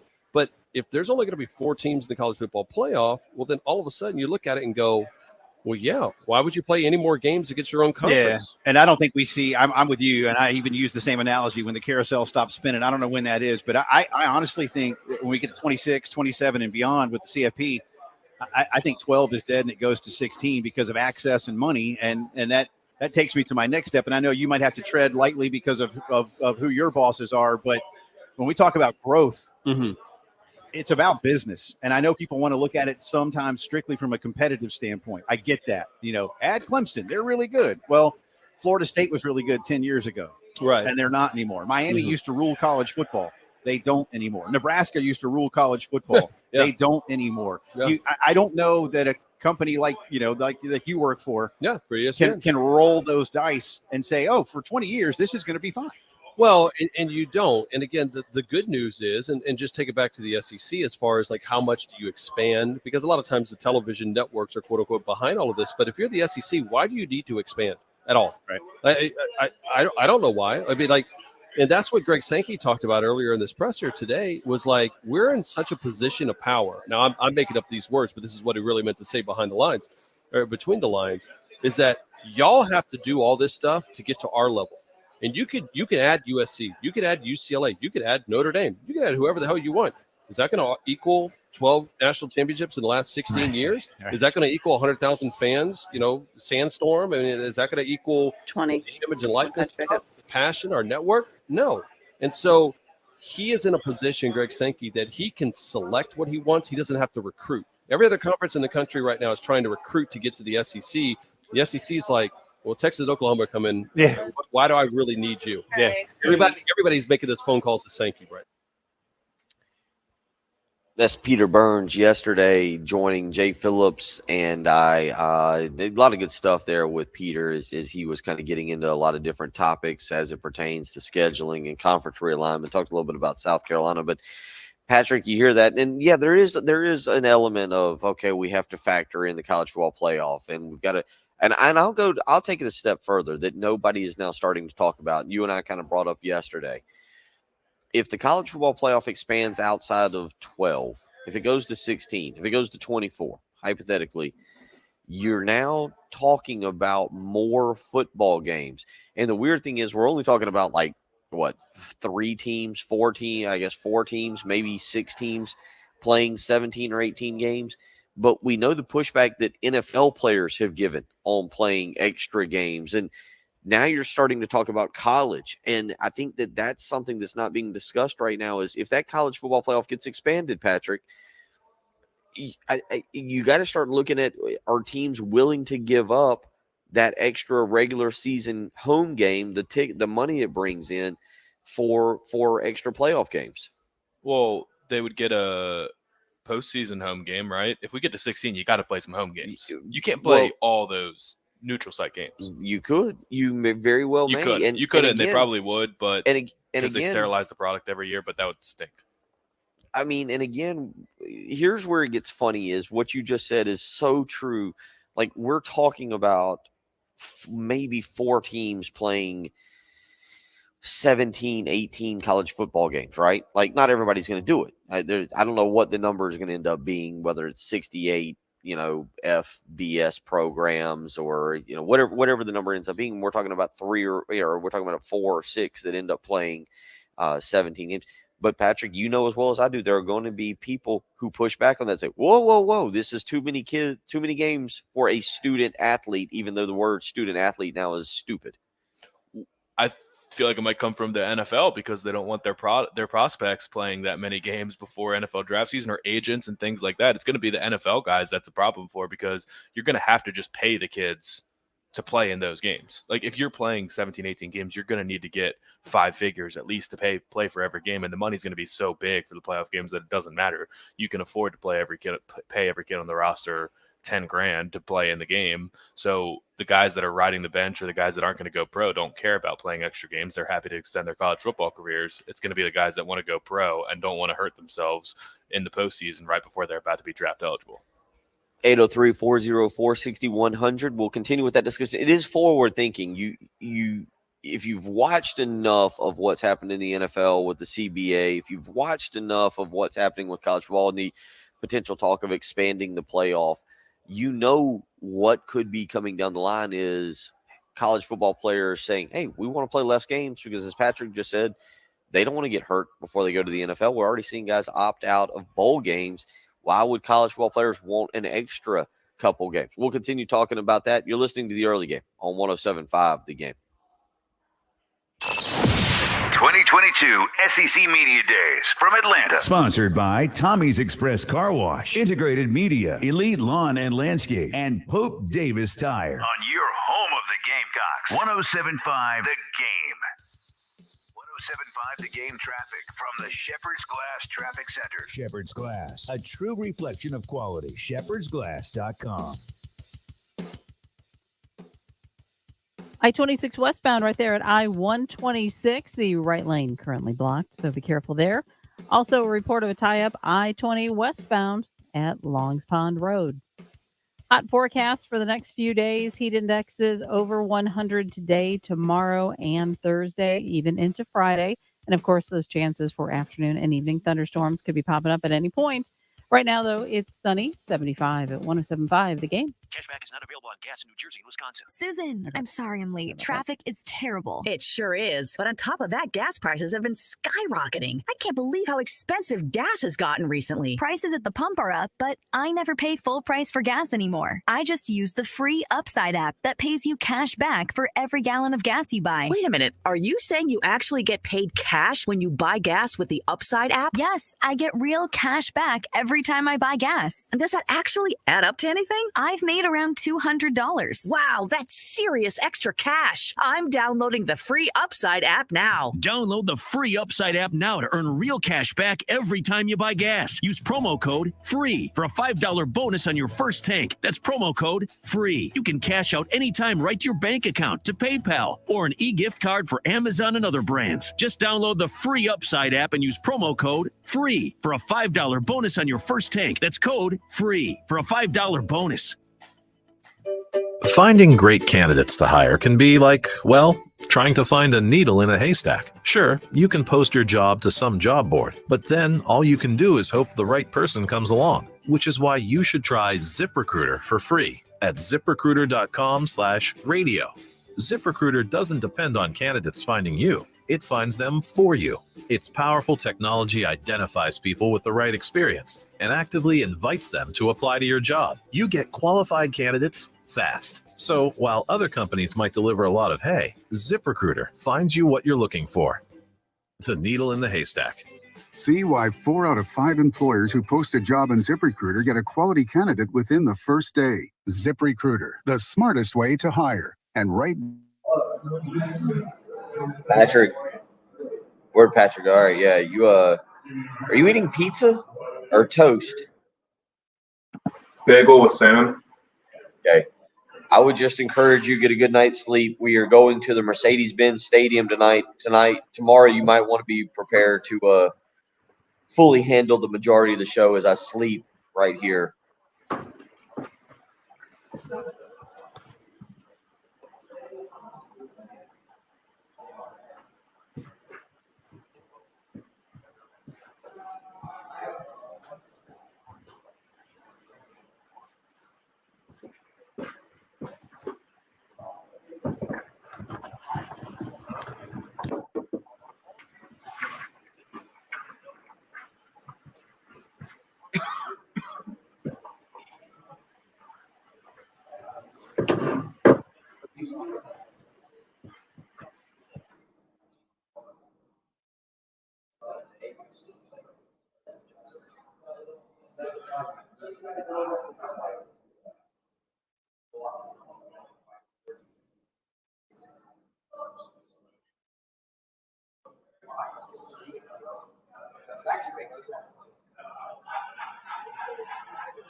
But yeah, you might want to be prepared for the Patrick. You might want to be prepared for the morning. It's well, if it's like it was 4 years ago.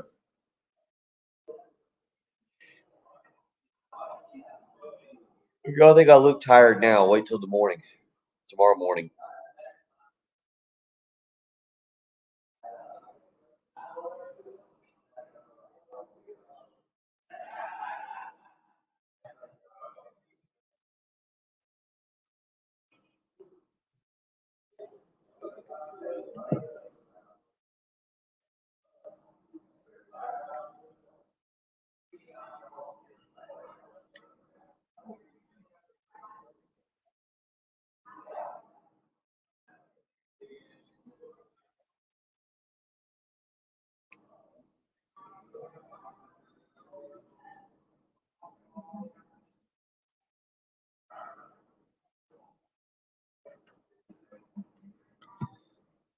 You'll get there, Travis. Just hang in there.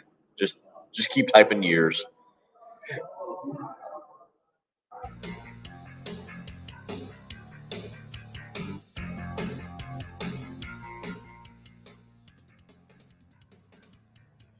$7:38 here, and it is escalating kind of quickly around here. People rolling in a lot quicker. Patrick, are y'all noticing it? Can you kind of hear it in the background? Can you notice it's Alabama it on Day. the line? It is. It is. And Alabama Day will get started. Or it's Also, Vanderbilt everything- Day.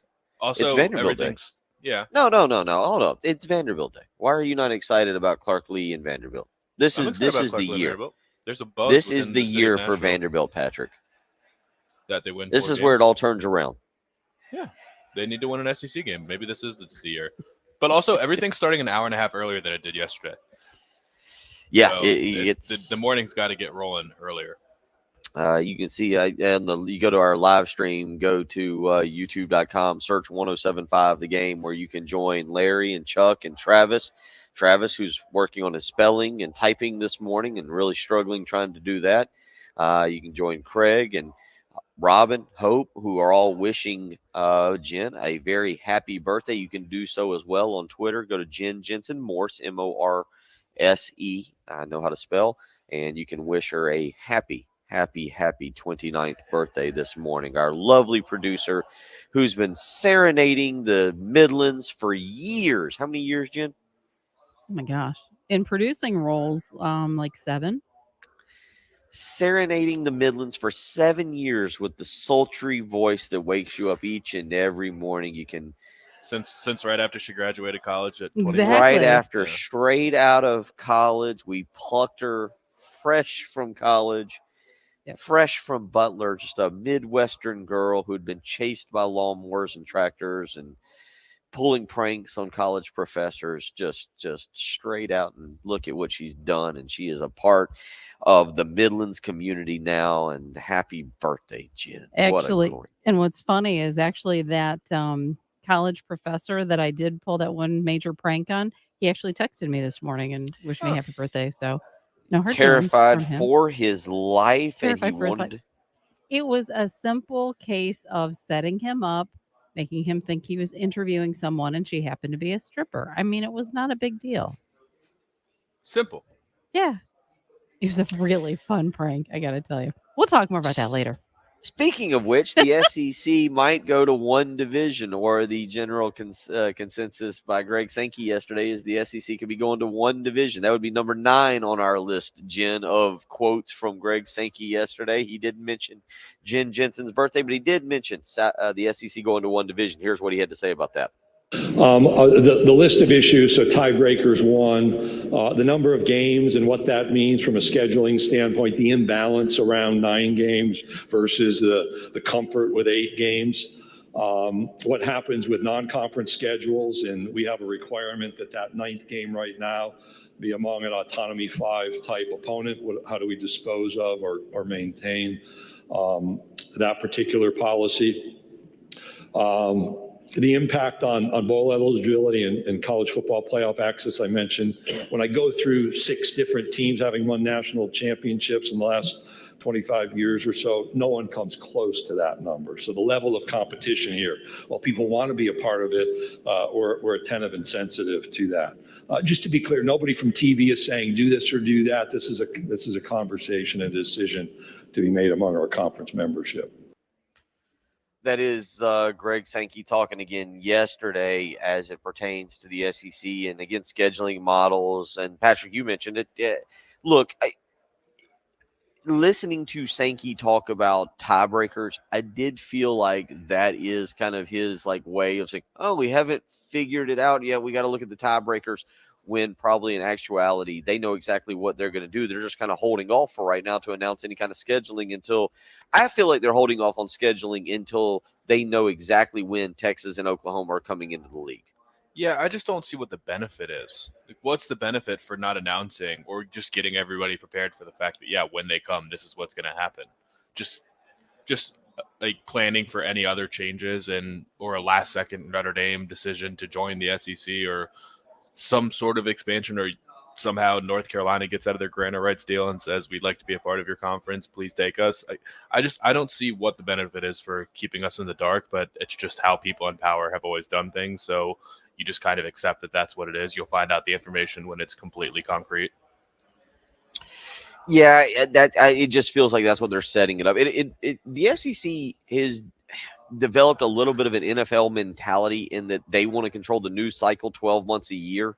And it wouldn't be a complete shocker to see them want to like have some big schedule reveal or something on the SEC network to open up Oklahoma and Texas. Like, oh, here's their opening game. And you got to think too, by the way, both of them will get these big home openers.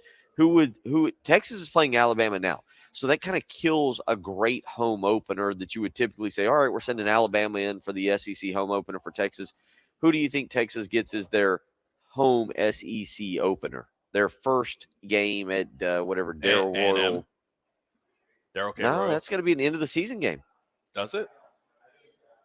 Because they play, Probably. it'll be their rivalry weekend game because they play Oklahoma and Texas they play State 7 Fair away, make them play 8 away games, and then the.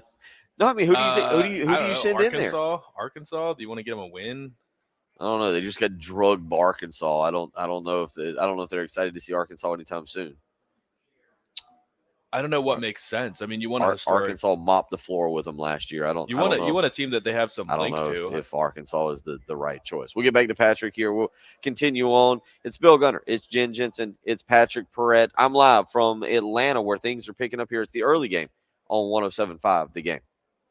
2022 SEC Media Days from Atlanta. Sponsored by Tommy's Express Car Wash, Integrated Media, Elite Lawn and Landscape, and Pope Davis Tire. On your home of the Gamecocks. 107.5 The Game.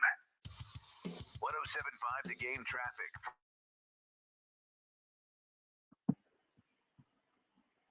What? Turn your mic on.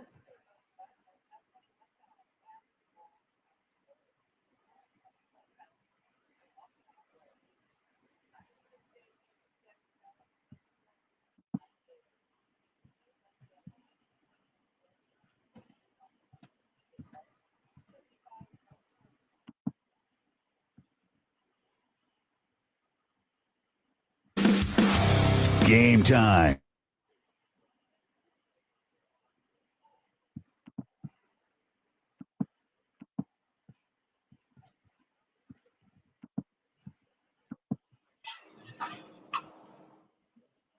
What's the problem? Are y'all hearing anything? Yeah. Huh? Yes. What are y'all hearing? The commercials.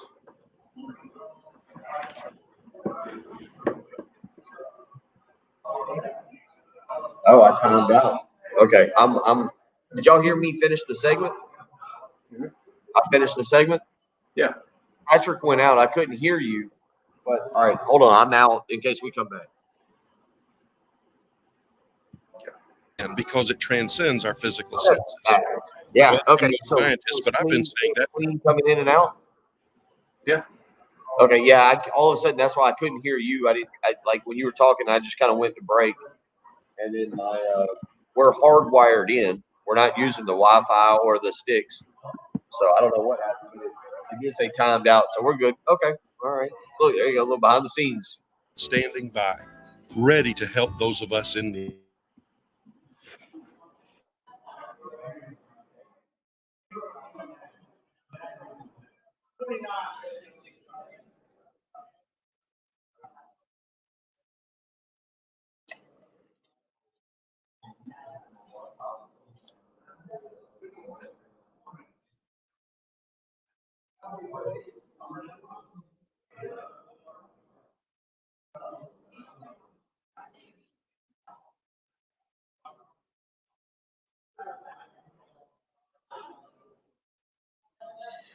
I guess I should place my coffee order real quick and run next door here in a second and get my coffee.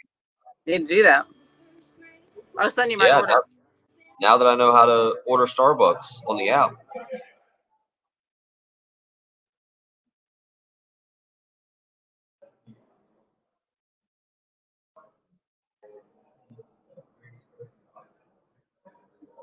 All right, let's see if I can do it correctly again.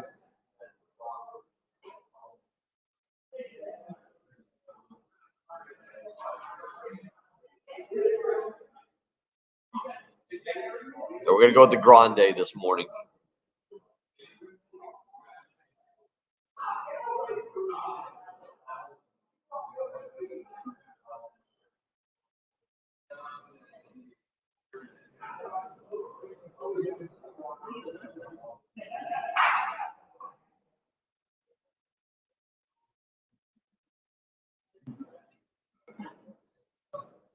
Well, it says my estimated pickup time is 8 a.m. So you may have to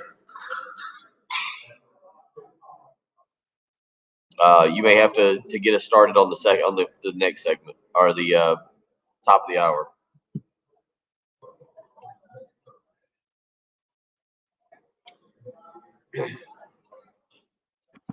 The Halo. I mean, behind the scenes, they haven't really taken us like we've seen the club seating and some of the electronics, but I don't know if there's anything like behind the scenes that you haven't seen, or I guess you watch a documentary. I don't know. There's nothing like about Mercedes-Benz. I guess it's a beautiful stadium. The ceiling is incredible. The video board is incredible. The suites are incredible. It's just I don't know if there's anything behind the scenes.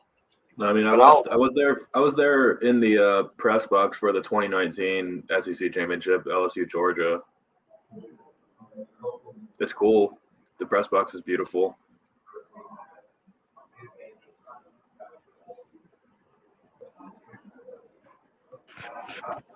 Also, Travis, I gotta go back. Shepherd University in West Virginia, not Ohio. Sorry, it's just right next to where I grew up. We're back. 7:50 from what is becoming a busy morning, or 7:50 a.m. on what is becoming a busy morning already. Patrick, you got to say, I don't know if it resonates through the radio. I don't know if it resonates through the live stream. You can go to youtube.com and click search and be a part of our live stream each and every morning. Stephen, Travis, Chuck, DC, all wishing Jen a happy birthday and joining us on the live stream. Is what is happening, because it's early, but there is a different level of energy, obviously, that is in the building, because Nick Saban will be here in about an hour. Greg McElroy actually just walking out right in front of me here. Is he there all getting ready now? It's just a different level. Does it pop through radio? Can you tell it? Can you feel it through the live stream? Yeah, but you could. I mean, it's no different than it was at like 8 something yesterday, like at like 8:30 yesterday when it started to get loud. But yeah, I mean, it's the first full day of it, I guess. Like it's the first full day of like 4 coaches, four full speeches starting at 9 a.m. like wall to wall. Because Greg Sankey didn't speak till 10:45 yesterday, so there was still a little lull in the morning. 11:45. 11:45. Yeah, 10:45. it was late in the morning. Yeah. Trust me, if you're here and you're walking around, not a whole lot to do. You know exactly what time it was. I will say this again. I can look downstairs right now, and I see our buddy Shannon, Alabama ring hat guy, who we always see in Birmingham. He's here. I've put a picture up on Twitter. You can go to my Twitter account at Will WIL Gunter to see that and check that out. And but again, Patrick, we're talking about making this a fan-friendly event, or making it. I don't even know if you can make it fan-friendly, but at least making it more friendly to the fans. In Birmingham, they have the lobby there at the Winfrey Hotel where the coaches and the players have to kind of walk through. They'll walk through a little kind of gated off area here in front of fans. But you're right. It's I guess here they have the cameras turned back. I'm trying to give everybody a perspective. Like, I can look down there right now and I can see Peter Burns and that mustache, and I think it's Chris Doring. I can't tell who he's on the SEC network with, but the camera is facing back into the lobby. So I believe if you go to SEC Now, if you flipped on the SEC network, you would have the TV view is excuse me, is back into the lobby and behind Peter Burns, or in front, I should say, I guess in front, what Peter Burns and whoever that is, I can't tell from here. They're looking into the football field and they're kind of looking at the desk that is where Laura Rutledge and I guess everybody else was yesterday, where Paul Feinbaum was late in the afternoon, which then has the big podium behind it. But Patrick, it's an event that I'd love to see, because I've covered, this is the 5th one, and there is an energy and there's a level of excitement, and I'd like to see the fans somehow more involved in it. I'm just not sure how you do it, because if you let them in and you start letting them watch the press conference, they're going to be hooping and hollering and having way too much of a good time, and that you simply can't have. Why? Because no reporter likes to be booed when they ask a question. Yeah, but that would be awesome. And you think they're not going to come? Are they just not going to come because of that? Put it in a basketball arena. Take it out of the College Football Hall of Fame. Go put it in whatever the name of the Hawks arena is. Keep it in Atlanta if you want to. Have the College Football Playoff open for fans to go in there. And then you have also joint press conferences. So you'd have Brian Kelly, Nick Saban, and Jimbo Fisher all at a podium together for an hour instead of 30 minutes of just them talking, and you have fans in the crowd to cheer their answers. It'd be awesome. To cheer their answers. I mean, you don't have to put it in, I think it's State Farm Arena across the street. You can put it in Mercedes-Benz Stadium. And do it that way. You can put it in Jerry World. It is interesting because, look, I would never, and I hope, and as long as I get to do this, never try to be a media snob or nerd. I don't ask questions. I generally don't ask. Shut up. Only newspaper people ask questions. There was a couple. I saw a couple radio. There's a couple TV stations too. There's a couple guys. I always feel like it's the newspaper people that jump up and try and get the questions in. Did you see the picture of Ben Portnoy yesterday asking the question? I think Lou Bezjak put it out. It was unflattering. I laughed with him last night. He said that he saw the camera go off to his right, I believe. And he said as soon as he saw the camera go off on the picture, he knew that it was a bad situation for him. He knew he was not winning that one. And Ben's a good guy and does a lot of great work for the state newspaper. But again, Patrick, there's a level of almost like arrogance at times amongst media here that they're entitled to questions. Exactly. That's why there should be fans that should hold them accountable when they ask dumb questions. So when certain people should be booed. Yes, I agree. 100%. You think coaches don't want to just say why are you credentialed? You don't deserve credentials. Eli Drinkwitz got asked. Did you hear Eli Drinkwitz's response yesterday to being asked about Georgia and having a 3 tight end offense? No. What did he say? They were like, what do you think you can do? How good can Georgia be with a 3 tight end offense? How good can offense be? He's like, I don't know. I guess they can win a national championship. Fair.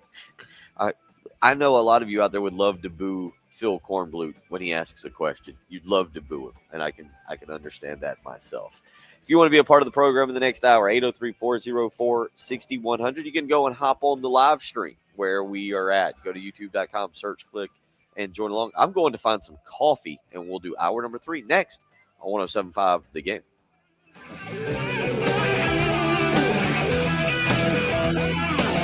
Probably need to do a promo. Okay, you're clear. Maybe All after the next segment, go get your coffee, and then maybe like at the 8:12, maybe we do a promo because I guess we're still doing them. All right, I'll be right back. Sounds good. Why is there a stop here?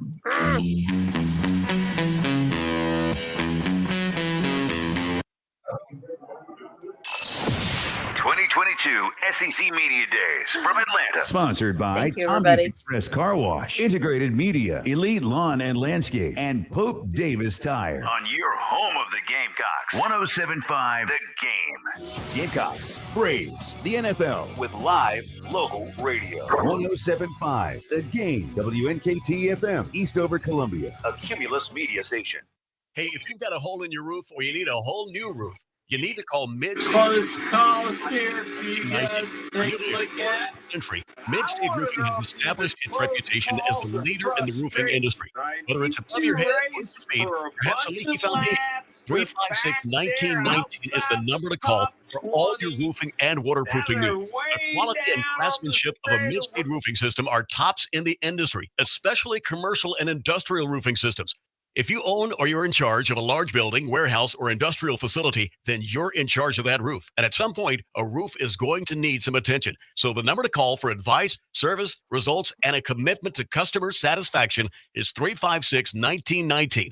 See all that Mid-State has to offer when you click on midstateroofing.com. Tell them, Mid-State twins. If you have a leak, let Mid-State Roofing take a peek. 356-1919, midstateroofing.com. You do not want to miss this. Zerust Carpet and Air Duct Cleaning's huge summer sale is going on now. 15% off all cleaning services, carpet, rugs, upholstery, tile, and even air ducts, all 15% off. Use promo code Summer Sale at ZerustColumbia.com. Zerust is the right way to clean. After being almost $500,000 in tax debt, I was listening to the radio one day and heard an ad for John Ecton Law Firm. So I gave him a call and met with him, and he gave me the confidence to trust him after the reason behind my tax problems anyways was trusting someone I probably should have never trusted. He did everything he said he was going to do, and then some. His staff in the office were great, very knowledgeable. With John's help, I have no tax debt now, and I was able to have a family that otherwise I would have never been able to have. It's great to know we have changed people's lives for the better. Hi, this is local attorney John Ecton with the Ecton Law Firm. For over a decade, our office has been dedicated to helping hardworking individuals and businesses solve tax problems for good. So if you have years of unfiled tax returns or are facing IRS wage levies, bank levies, or tax liens, call our office today at 771-9800 or go to EctonLawFirm.com. That's ECTON lawfirm.com. Let's get your tax problem solved for good. Call today. You'll be glad you did. The demand for your used car is at all-time high, and it's never been worth more. Herndon Chevrolet needs your trade. We'll buy your car, even if you don't buy ours. And to prove it, we're willing to beat any written offer by $500. That's right. We'll beat any written offer by $500. Visit Herndon Chevrolet today. Herndon Chevrolet, Herndon makes you want to smile.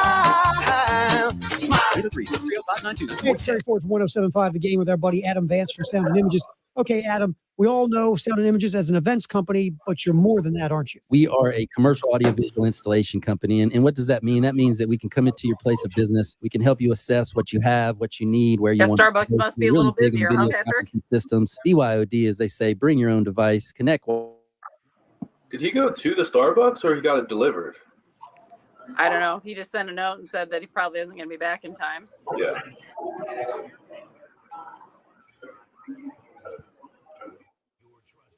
Okay. Since 1961, love Chevy. I-26 at Harbison and at lovechevy.com. Find new roads. 2022 SEC Media Days from Atlanta. The SEC is still the king. They have been the king, and they will continue to be the king for the foreseeable future. SEC. Sponsored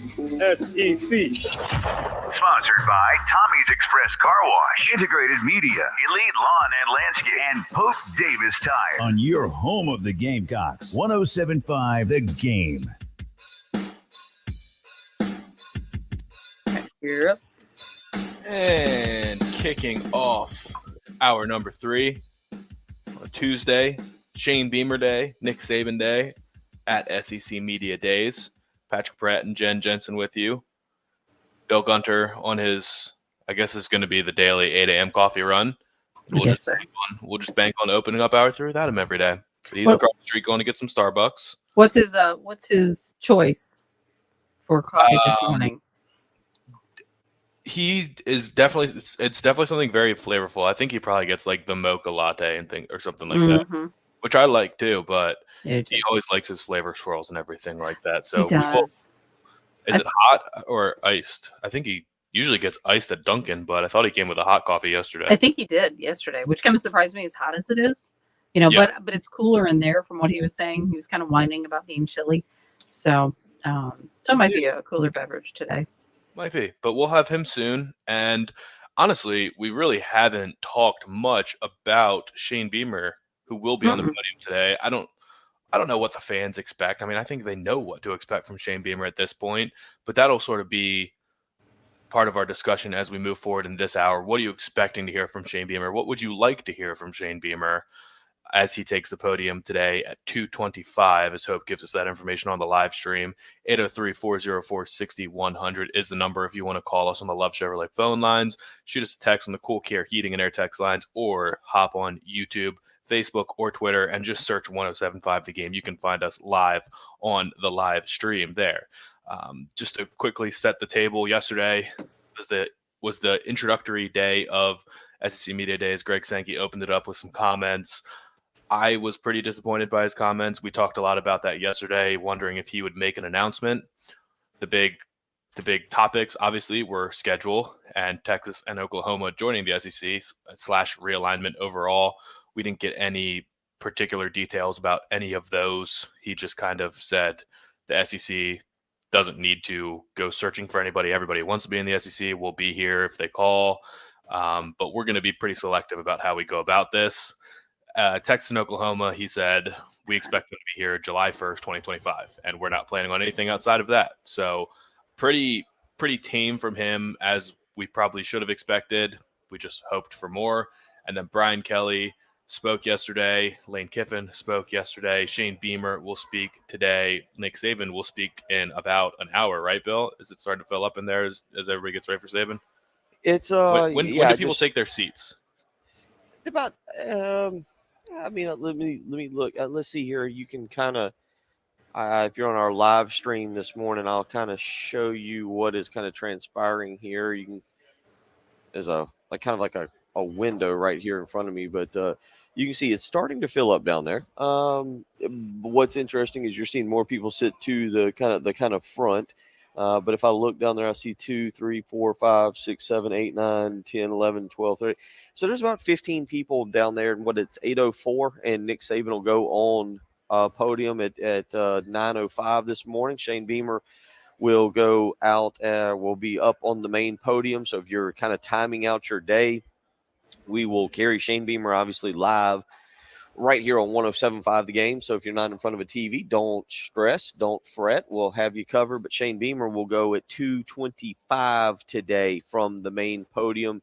We will expect to have him later today here on 107.5 The Game. He will be on, we don't know. It gets a little quirky with how they do things and timing.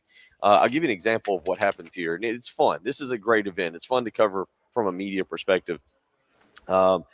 Yesterday, we were supposed to have Chris Doering on, SEC network analyst, former Florida wide receiver. I was hanging out with him last night. We were cutting up.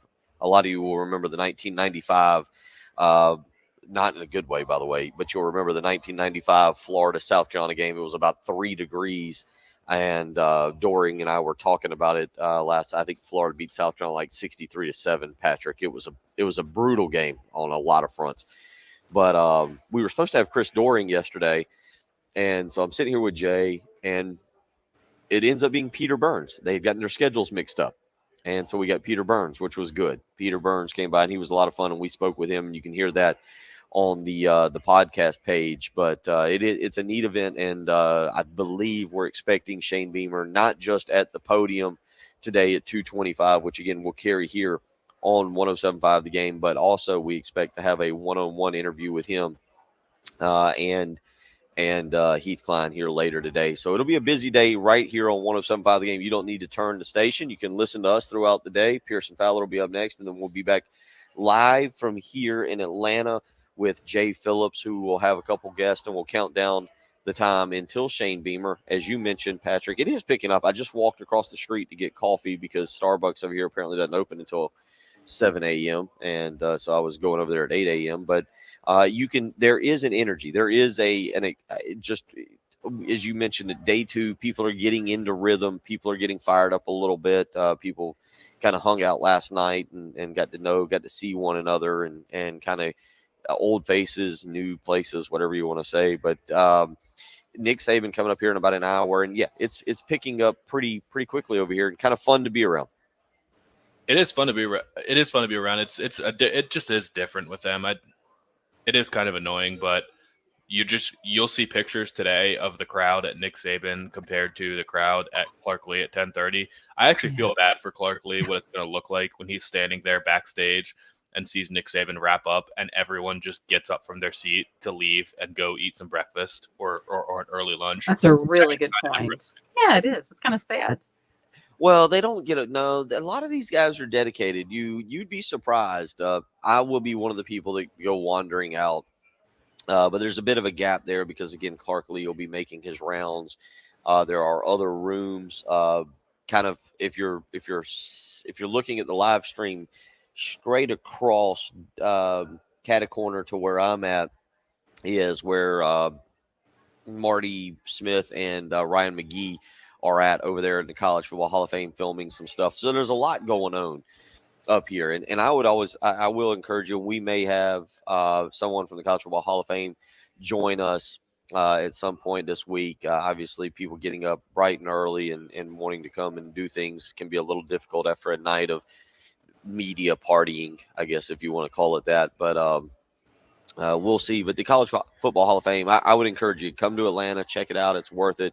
Patrick, you mentioned it. You've been over here and you've had a chance to experience it. It's a good little place to come and take in just some of the subtle little memorabilia that you wouldn't think about. I say subtle because, like, as you walk up the stairs to my left, there's a Bryce Young jersey and a helmet right now from Alabama, and I really don't know why it's here. Like, for as it pertains to, I would understand if it's a Mark Ingram jersey, a Heisman winner. I would understand something like that, but it's a Bryce Young jersey and didn't even win a national championship. Still won the Heisman. What do you mean? The most recent Heisman winner.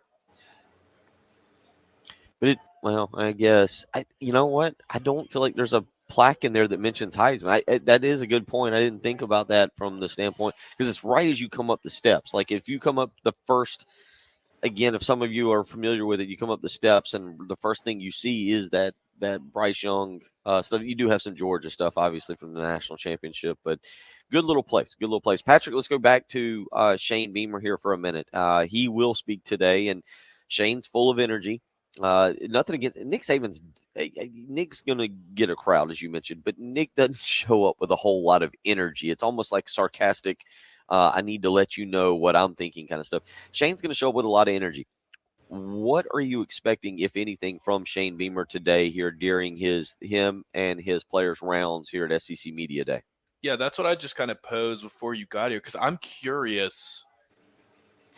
The expectations are pretty high for South Carolina right now, so it feels like usually at SEC Media Days, coaches just try to come in and talk about how great their team is, but you also want to sort of maybe temper expectations to an extent because it's still the SEC, and I feel like people are starting to get carried away. Tim Tebow's talking yesterday about how much he loves this South Carolina team, and Jordan Rodgers is talking about how he thinks South Carolina might be the second best team in the East.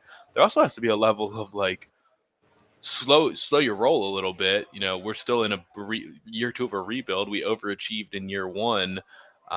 Things could have very easily gone the other way. We had to have some miraculous late game comebacks, and if we didn't have those, then we would have been bowl eligible, and the Duke's Mayo Bowl would have never happened, and we'd be in a totally different situation right now. But I think we're just going to hear typical energized Shane just pitching the program, why he loves being here, how much he enjoyed year one, having the fans back and hearing Sandstorm, and he'll talk about all those things about South Carolina that he loves. And I don't know how much ball he's going to talk really.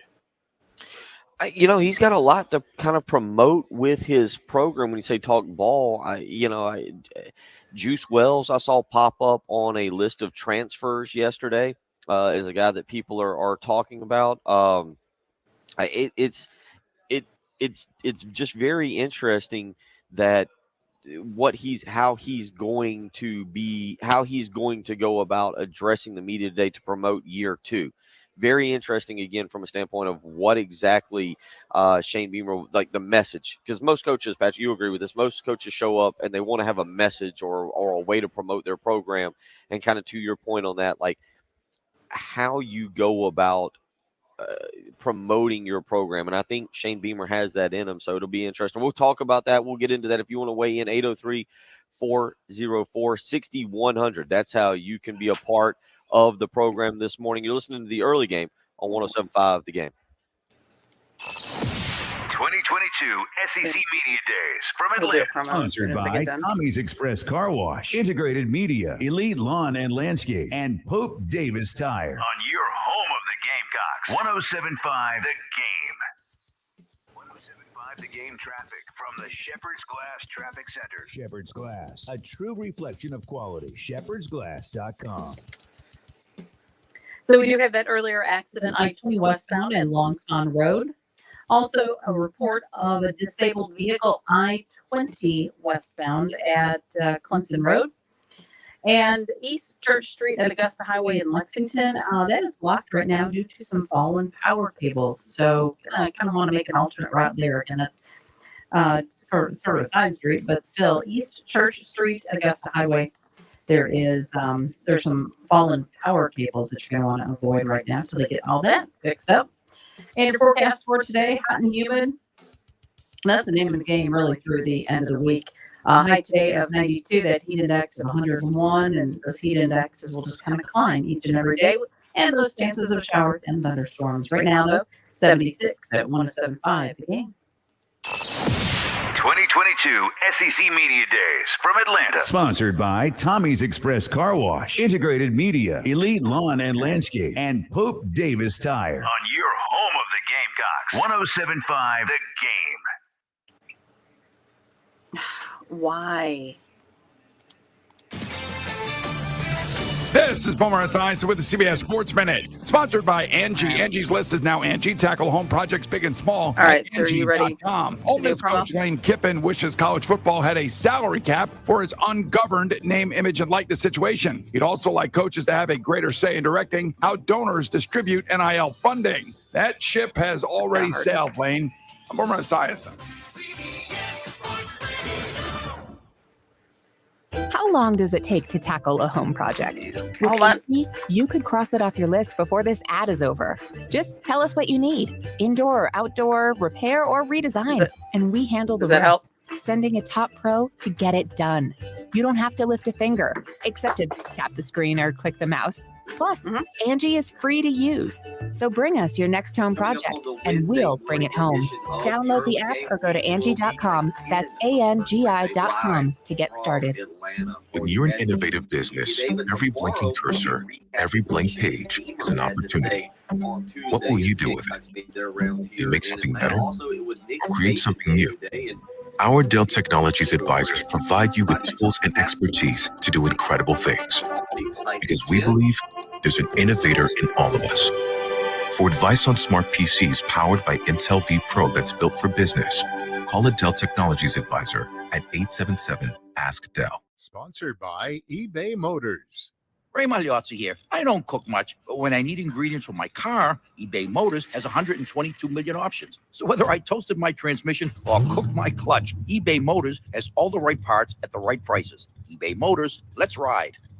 Cashback is not available on gas in New Jersey and Wisconsin. Susan, I'm sorry I'm late. Traffic is terrible. It sure is. But on top of that, gas prices have been skyrocketing. I can't believe how expensive gas has gotten recently. Prices at the pump are up, but I never pay full price for gas anymore. I just use the free Upside app that pays you cash back for every gallon of gas you buy. Wait a minute. Are you saying you actually get paid cash when you buy gas with the Upside app? Yes, I get real cash back every time I buy gas. And does that actually add up to anything? I've made around $200. Wow, that's serious extra cash. I'm downloading the free Upside app now. Download the free Upside app now to earn real cash back every time you buy gas. Use promo code FREE for a $5 bonus on your first tank. That's promo code FREE. You can cash out anytime right to your bank account, to PayPal, or an e-gift card for Amazon and other brands. Just download the free Upside app and use promo code FREE for a $5 bonus on your first tank. That's code FREE for a $5 bonus. Hi, everybody. This is Woody Wyndham here to talk about Pioneer Tree Service. Pioneer Tree Service has more than 4 decades of helping homeowners maintain and manage trees on their property. Their skilled crew offers customized solutions that match your needs and budget. Tree trimming and tree removal can be dangerous, You need to trust the people that are doing the job. Before attempting to remove limbs, call Pioneer Tree Service for a free quote. They remove limbs safely and make sure that future growth is directed away from potential trouble areas such as roof lines and driveways. Cutting down trees takes more than a chainsaw. Even branches can weigh thousands of pounds, and their removal must be handled with care. Pioneer Tree Service offers a full complement of state-of-the-art heavy equipment, from track hose to bucket trucks to safely remove trees and stumps from your property. And no matter where you live, the Gantt girls can get there. And I want you to call them at 803-794-8253. Cliff had a project he had to get done. He was in a hurry because the game was coming on. He put on his shoes, he put on his socks. Then out the door he went to install a mailbox. He was forgetting something he couldn't quite recall. Then it hit him. I have to make a call. He ran in the house, he grabbed his phone. He quickly dialed 811. His lines are marked so he can dig without flaw. It was fast, free, and easy, and it was also the law. Sponsored by South Carolina 811. Aired by SCBA in this station. Broadcasting live from the Herndon Chevrolet Studios. This is 1075 The Game. Stop by or shop online today and see why Herndon Chevrolet makes you smile. 2022. His son playing Travis. That's all. Tommy's Express Car Wash, Integrated Media, Elite Lawn and Landscape, and Pope Davis Tire. On your home of the Gamecocks. Ronald Jr. Live the game.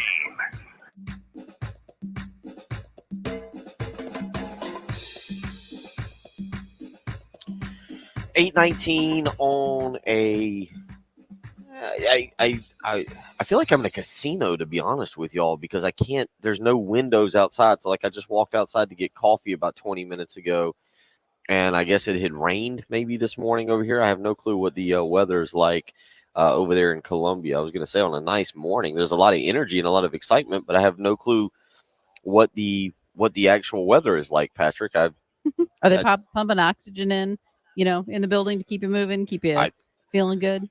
Yeah, some of these guys, some of these older guys, that's exactly what they've got to do. They've got to pump the oxygen and keep some of these guys moving. Thankfully, I'm not that one, so it's one of those situations where I'm able to survive and kind of make it. But yeah, some of these older media members, they're needing it. So I'll continue to get through. We got 35 more minutes here of this program, and then we will turn it over to Pearson Fowler and certainly get ready here. As right now taking the podium is, I believe, the SEC head of officials, and I'm trying to look back behind me, Patrick. You can kind of see as it's taking place, somebody right over my shoulder, but you can kind of see there's some stuff going on the video board as we talk. So a busy day here as we get going. I just saw Clark Lee, Vanderbilt head coach, to my left, starting to make the round. So again, a lot going on. But Patrick, Nick Saban will take to the podium in about 45 minutes, and then it'll be Shane Beamer at 2:25. And part of the conversation we were having is how you go about promoting your program. And you mentioned it earlier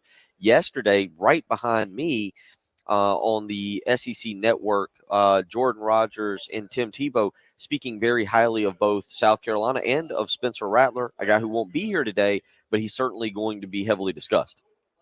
Yeah, and yesterday was the preseason watch list for the Maxwell Award, so the most outstanding offensive player, I think, in college football.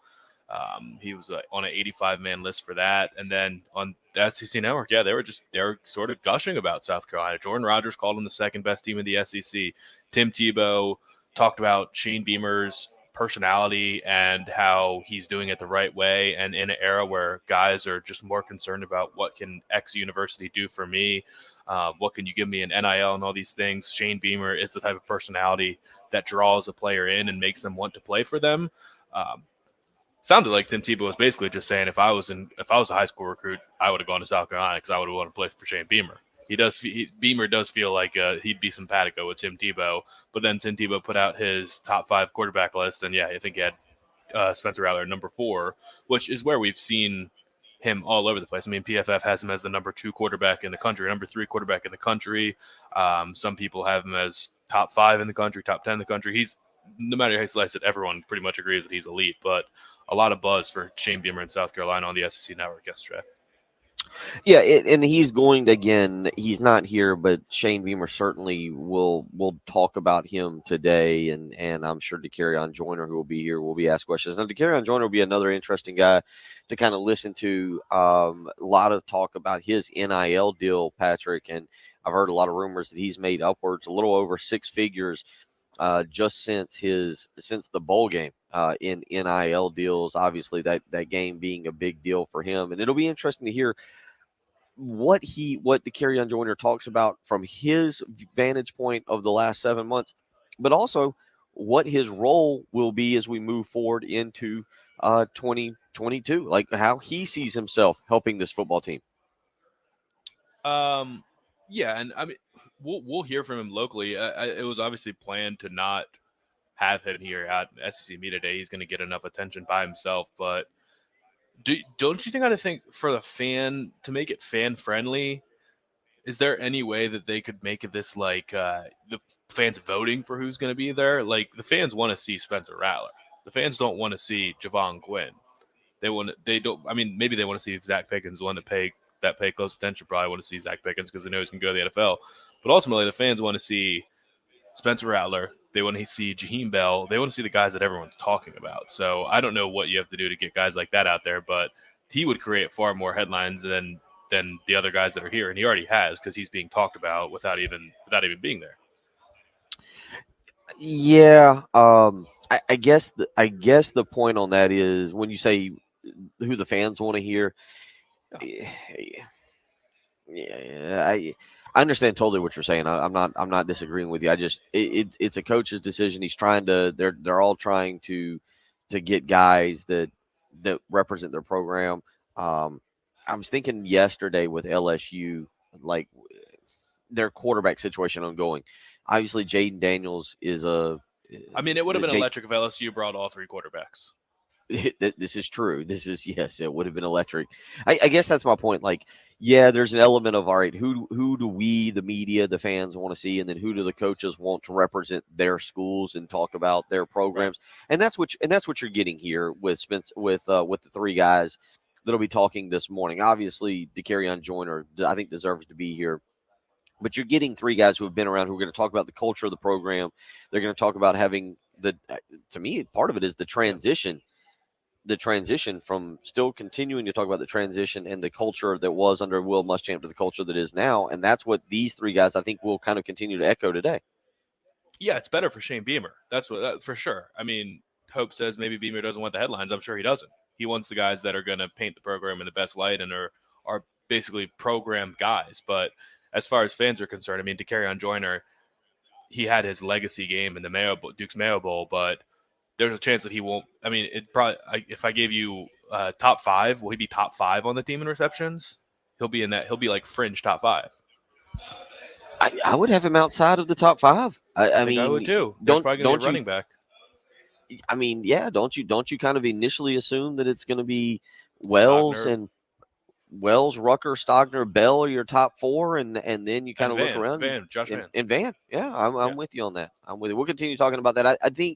I do think when Hope says when Beamer doesn't want the headlines, I do think, Patrick, there's an element of we don't want to put too much on Spencer Rattler right now. We kind of want to hold back and not put not too many expectations for him as it pertains to. Yeah. Look, there's a lot on him. He's going to deal with a lot. He's going to get a lot as it pertains to this coming season. So. We'll talk about that. We'll catch up. I think it's an award. I think it's a reward for these three guys as much as it is anything else. I think he trusts Spencer Rattler, and it's not about not wanting to put too much on him. That's part of it, but also I think this is like a reward for Javon Gwynn, Zach Pickens, and for DeCarrion Joyner being great people and players for the last couple of years and deserving their moment in the spotlight. Coming up next, we'll catch up with Experience Columbia SC. They're over here in town promoting Columbia, South Carolina. They've done a lot with the Fireflies, and we're going to catch up with them. Some great things going on this coming season. If you're heading into Columbia to hang out for a football game on a weekend, they've got some great ideas for you. We want to catch up with them and talk a little bit about that as they are over here sponsoring the luncheon for the SEC today. So we'll talk with them coming up next and keep you updated here as we roll along. It is Tuesday morning, and I'll give you an example of what's going on my internet. The Wi-Fi the SEC is using, Patrick, you might have noticed on the live stream, is getting a little shaky. So that tells you just how many people are starting to roll in here. I'm sure it'll be the same when Clark Lee takes to the podium here in just a little while. So we'll keep you updated on what's going on. You're listening to the early game on 107.5 The Game. 2022 SEC Media Days from Atlanta. Sponsored by Tommy's Express Car Wash, Integrated Media, Elite Lawn and Landscape, and Pope Davis Tire. On your home of the Gamecocks, 107.5 The Game. 107.5 The Game traffic from the Shepherd's Glass Traffic Center. Shepherd's Glass, a true reflection of quality. shepherdsglass.com. I-20 westbound at Longs Pond Road still causing a bit of a tie-up there. Also, I-26 eastbound at Piney Grove Road, we have a report of an accident. And in Lexington, East Church Street at Augusta Highway, that is blocked right now due to fallen power cables. So again, that is East Church Street at Augusta Highway. You've got to navigate in that area, try to work around that due to fallen power cables. That'll probably take a little bit for them to get that all fixed up. Weather-wise, we're looking for hot and humid conditions. A chance for afternoon and evening thunderstorms pretty much every day, afternoon and evening. Today's high 92, heat index of 101, and we're going to see heat indexes a little bit over 100 really for the rest of the week. Right now, though, 76 at 107.5 The Game. Welcome to Superfit. Hi, I just switched my family to T-Mobile, and now we're saving up to $900 a year versus Verizon. That's a lot. It is. So my question to you is, if I switch and get a membership to your gym, will I save up to $900 a year? I could maybe do a free day pass. Yeah, not exactly $900. Right now, families can save up to $900 a year by switching to T-Mobile. And along with big savings, T-Mobile covers 99% of people in America. So is there anything else you can give me for switching to your gym? We have those little towels. Guess not everyone can be like T-Mobile. What are you waiting for? Head to your local T-Mobile store to see if you can save up to $900 a year when you switch to T-Mobile today. Savings with 4 lines based on analysis of Verizon and T-Mobile postpaid smartphone bills. Rate plan features, taxes and fees, and savings may vary. Coverage is not available in some areas. See details at T-Mobile.com. Call on the Elite Lawn and Landscape. Enjoy your weekends. Hire the Elite Team. Their maintenance plans are easy and affordable. Elite Team provides mowing, edging, weed eating and blowing, hedge trimming, mulch and pine straw application, flower bed maintenance, and more. Visit EliteLawn.us to request a free estimate. Call on the Elite Lawn and Landscape, the landscape professionals. At Camden Military Academy, cadets achieve their untapped potential in academics and life. Hear now one cadet's message to his parents. Hey, Mom. Hey, Dad. I think what I really want to say is this place saved our family. Me coming here saved our family. We were in a very bad spot before, but I feel like you guys should have done this sooner, to be honest. But I love you. Thank you. Thank you for the opportunity. To learn more, visit CamdenMilitary.com.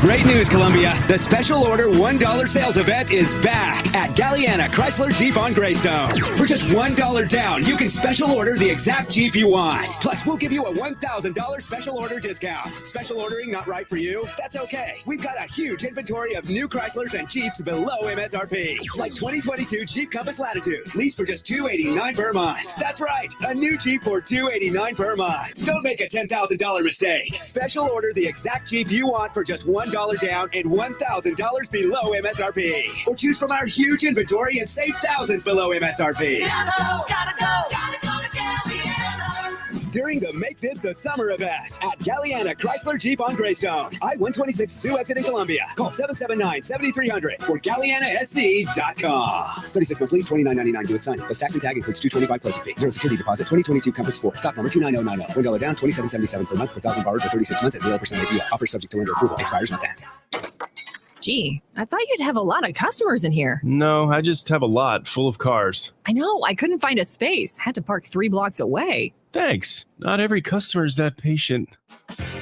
Don't let your lot get taken. Call Schroeder's Towing. We'll provide your business with free parking signage to give your customers ample parking and deter people not visiting you to park somewhere else. Schroeder's Towing. Call the best hookers in town at 803-772-7930.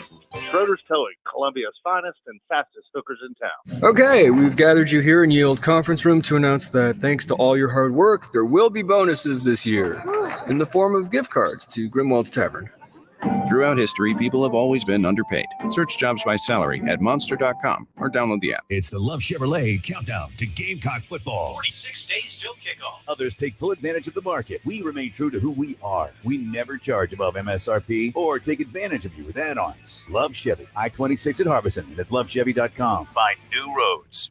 Mid-Carolina Marine and Yamaha Outboards have been the Midlands boating authority for over 40 years. Demand for boats is still high, but Mid-Carolina Marine has new boats arriving weekly.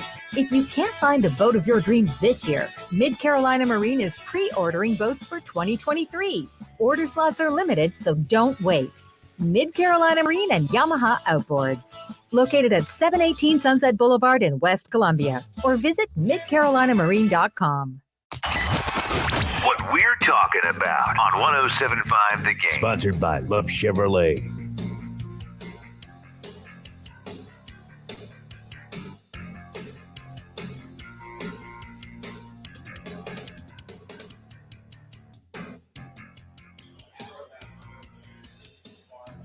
.8:33 on a Tuesday morning. Nick Saban due up here in about 35 minutes, and then Shane Beamer 2:25 this afternoon. Again, we will have Heath Klein was just by here, and he is running off because Heath Klein is in heavy demand, Patrick, around here. I mean, you saw earlier, I think a radio station from Arkansas wants me to come down at 1 o'clock. I think I was the only person on Radio Row, and they just needed somebody to talk to him at 1 o'clock, and they chose me. But Heath Klein will, well, he's making his rounds.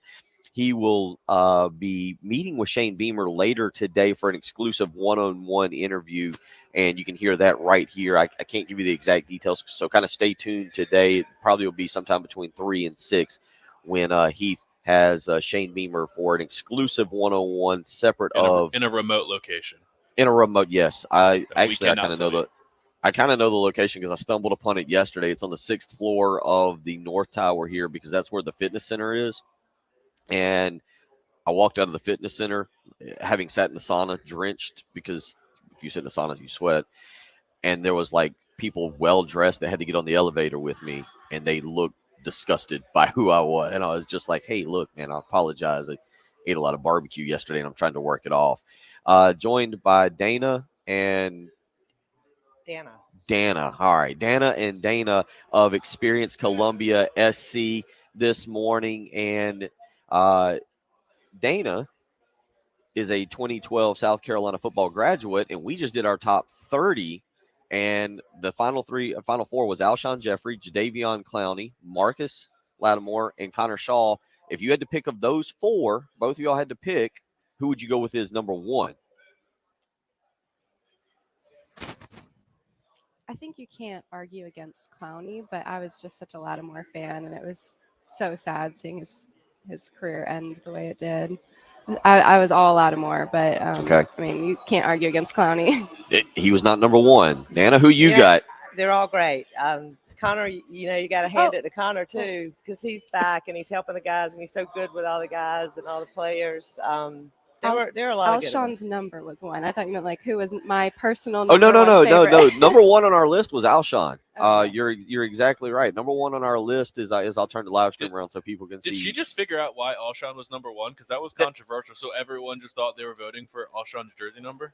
That is a good question, Patrick. I didn't think about that about being number one. Yeah, maybe that's what they confused everybody and why Alshon ended up being number one. But he was number one. Clowney was 2. Lattimore was 3. Am I right on that, Patrick? And Connor Shaw was 4. So, yeah, I think so. Yeah, we think so. So anyway, that was our number one. Dana, you said you're a third generation Gamecock. Yes. What are your memories of growing up of watching South Carolina football? I remember my best game was the worst game, and the one I remember the most was the year we went 11-1 and lost to Navy. Uh-oh. But yeah, I was back in those days, Okay. and Williams-Brice was much different. Things have happened that have been incredible in that city since the time I spent there. But I'm anxious. My daughter's coming in as my fourth generation Gamecock this semester, so we're excited for another family member to be in the mix. And Dana, you got to experience the really good times of being in college. You got a favorite memory, one of the games that stands out? I was there for the time we beat Bama when they were number one. Okay. I was there. So that was great. It's a good memory to have. Now, both Dana and Dana are with Experience Columbia SC, which obviously we talked last night. We've had some people on from your organization regarding the Columbia Fireflies, and we actually just gave away a 4-pack of tickets this morning to the game this coming Friday against the Augusta Green Jackets. But people coming into town this coming season for football season, there's a lot more to do than just hang out at the football game on a Saturday afternoon. There's plenty of things on Friday night and Sunday night, and y'all are excited to kind of talk about that and have people come and experience Columbia. Yes, absolutely. We're way more than a college town. We are the capital city as well, and there's just a really good energy in town. There's a lot of breweries, even near the stadium too. So if you did want to kind of stay close to that area, there are a lot of breweries over there. But we definitely encourage people to get downtown, even some of the more outer lying areas like West Columbia, Casey. There's been a lot of development over there recently. And we have really good museums. The Columbia Museum of Art always has excellent exhibits going on. Soda City Market on a Saturday morning can't be beat. It's my favorite kind of snapshot of Columbia. You get just kind of everything you need to know about Columbia at Soda City Market, from the people to the offerings, everything like that. But it's definitely something to build a weekend around. And Dana, are you from Columbia? Is that are you? But I guess from South Carolina. The point is you've watched Columbia grow, and I'm 40, and I've watched it grow much like you in terms of what's happened in you just mentioned the Soda City Market on Saturday morning, the growth and the things you can do when you come into town this coming football season to catch a game and hang out on Friday night or hang around on Sunday afternoon. Right. You know, there's nothing like tailgating at USC. There never has been anything like tailgating. It's fantastic opportunities.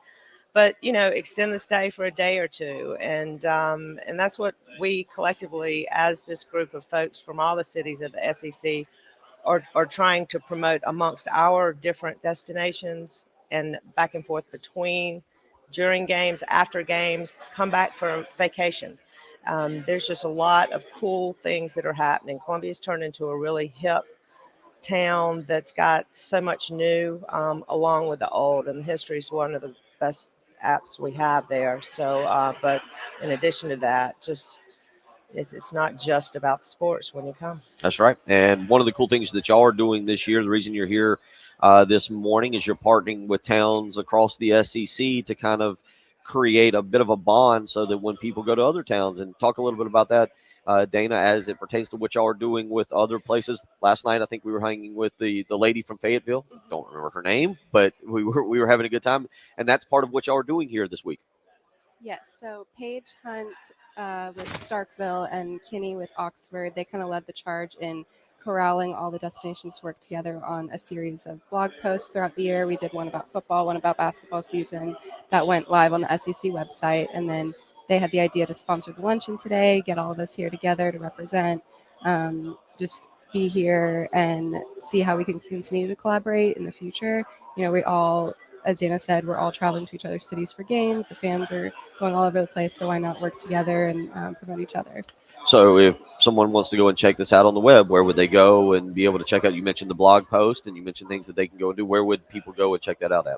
Our website is experiencecolumbiasc.com. We post about 2 blogs a week there. We're just a content machine. Everything you need to know about the destination is right there. And our social media channels at Columbia SC. You're here on Alabama Day at 8:15. What is your? Have y'all ever been to something? Have you ever been to an SEC Media Day? Have you ever been to something like? What do you take away from what you're watching this morning for football in July and a head coach coming in? It's pretty exciting. You just sit back and watch and try not to act as though it's your first time. Don't get that's all the fun of it. Like, impressed, you know. Don't get caught in the background of someone's shot. You just go stand down there this morning. If you time it up when a camera's if you can angle, you can call mom and dad or son, daughter, and be like, hey, flip over to the SEC network real quick. I might be on TV. So it's a neat event. And again, it's something I think y'all I'm guessing that you'll be a part of in the future. I hope so. Yeah, hope so. Hope so. Experience Columbia SC. Make sure again, what's that website? ExperienceColumbiaSC.com. Okay, I could have finished that sentence. I just needed the .com part. Appreciate y'all coming by this morning and everything y'all are doing for Columbia as we continue to build the city and make it a great place to come and visit.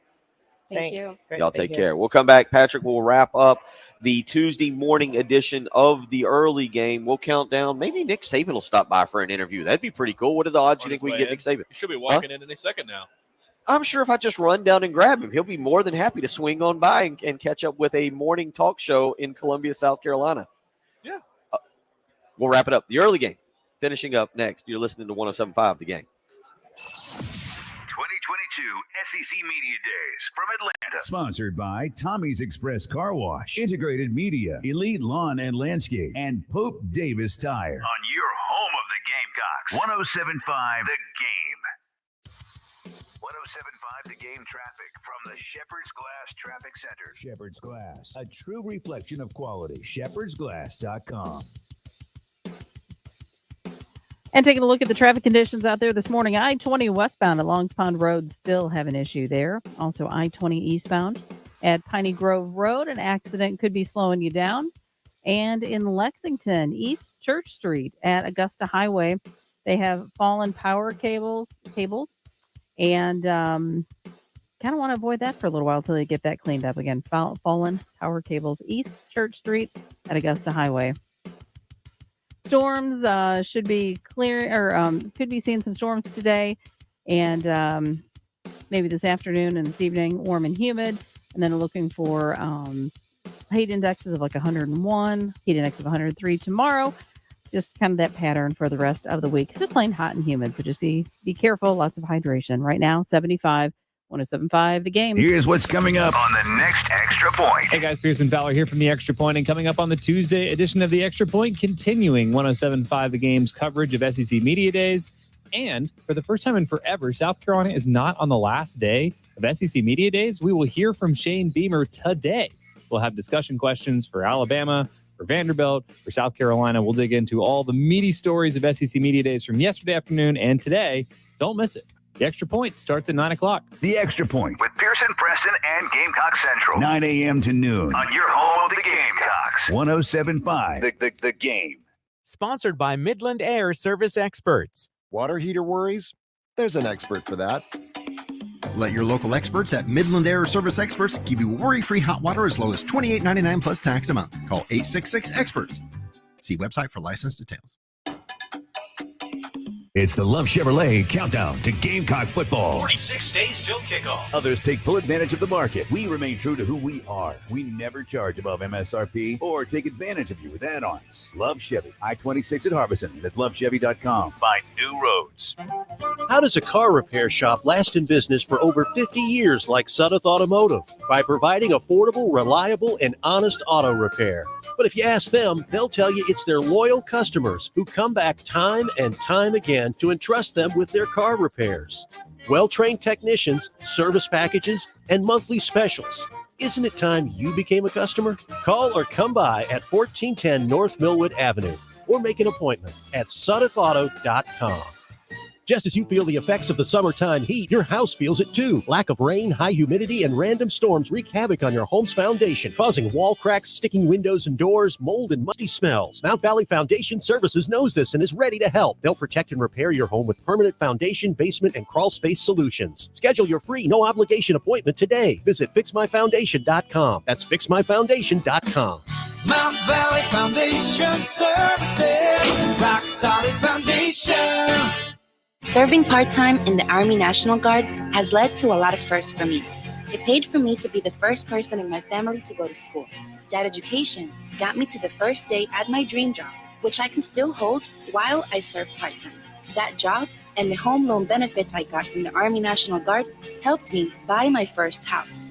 I also know that I will be one of the first to respond if my community ever needs me. Sponsored by the South Carolina Army National Guard. Aired by the South Carolina Broadcasters Association and this station. Summer is finally here. That means the kids are out of school and they are ready to jump into the pool and enjoy their pool this summer. Parents, is that pool clean? If not, it's time to call Corley Pool Solutions. Every pool has its own personality, and you cannot just trust the pool store representative to properly diagnose your pool's issues. You need Tracy Corley, with his 20 years of experience in the industry, coming to your house each and every week for a weekly cleaning with no contracts, flat rate pricing, including all the chemicals, and taking care and maintaining your pool. So call Corley Pool Solutions today, 803-445-8109. Again, that's 803-445-8109. Again, weekly cleaning, no contracts, flat rate pricing, including all the chemicals. And the man himself, Tracy Corley, is visiting your home each and every week to maintain that pool. It'll keep the kids happy. It'll keep you happy. Make sure this summer, Corley Pool Solutions is maintaining your pool. 803-445-8109. Since 1964, Gateway Supply has been the Midland's leader in plumbing and HVAC supply. And now, of course, they are statewide with more than 15 locations all across South Carolina. Their showrooms are filled with bath and kitchen fixtures from classic to modern styles. Now, tap and touchless faucets. You can even talk to your kitchen sink. See them at Hamrick Street near the Fairgrounds in Williams-Brice, or Highway 6 and Whiteford Way in Lexington. Design services, expert advice for customers and contractors alike. Visit them online at gatewaysupply.net.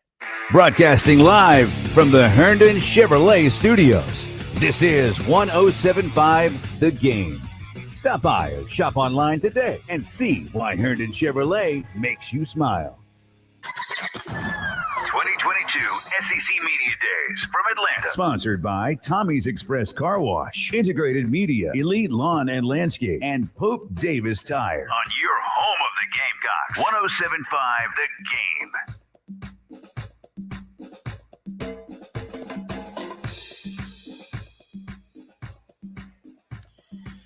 8:48. So this is it. Final segment. Patrick, I don't know if you can see on the live stream. I was showing you Jay Jay Phillips sighting. There's Jay Phillips. Yes, Jay is here, and I don't know which mic you're on, Jay. So I'll just turn all of them up. Hey, there. Hi. Hey, Jay Phillips. But if you look down the row, Patrick, if you can, I'm going to try and do this subtly without being too. You see so much going on. There is Bryce Young. Well, he just stood up. Is he good? He is. Apparently, he won a Heisman according to Clemson Chad. Clemson Chad texted in earlier, and he almost stopped. He almost stopped right here to talk to us. Did you see that? Yeah, but then he realized it was the wrong station. He was so. Yeah, we almost had a Bryce Young interview accidentally. You just ignored Will Anderson, the actual best player in the country. Oh, who did finish, I think, 5th in the Heisman vote, right? 5th or 6th. I don't know. Patrick, I think it's good in New York, though. It was a crime. No. They didn't get but he did all right. So, Jay, I'm thinking where you're sitting right now, the best bet, if you're really wanting to get a good interview, trip them. Mm-hmm. Ooh, that's a good idea. Just stick your foot out. Or I have this really hot coffee that I just got, which is much better than yesterday morning's coffee when I was with you guys. I'll say that much. Good for you. I believe Heath just walked by, too. We could have Heath being our lackey right now and just telling him to, hey, grab people as they walk by and make them sit down. Yeah, rough them up a little bit. Yeah, it's a... No, this is the right station. Yeah. Which station did you say you were supposed to be on? Have you ever heard our Heath? Did you hear that? Have you ever heard our Heath Klein? No, do it again. Lightning and the thunder. I don't think Heath knows that we have that. So you're now part of you're part of the inside joke that is the morning game. Do you have one of those for all of us? We don't have one for unless you've done. I don't really do a lot of. I mean, I do voices sometimes. Heath doesn't know we have that, and okay. I'm pretty sure I'll keep it.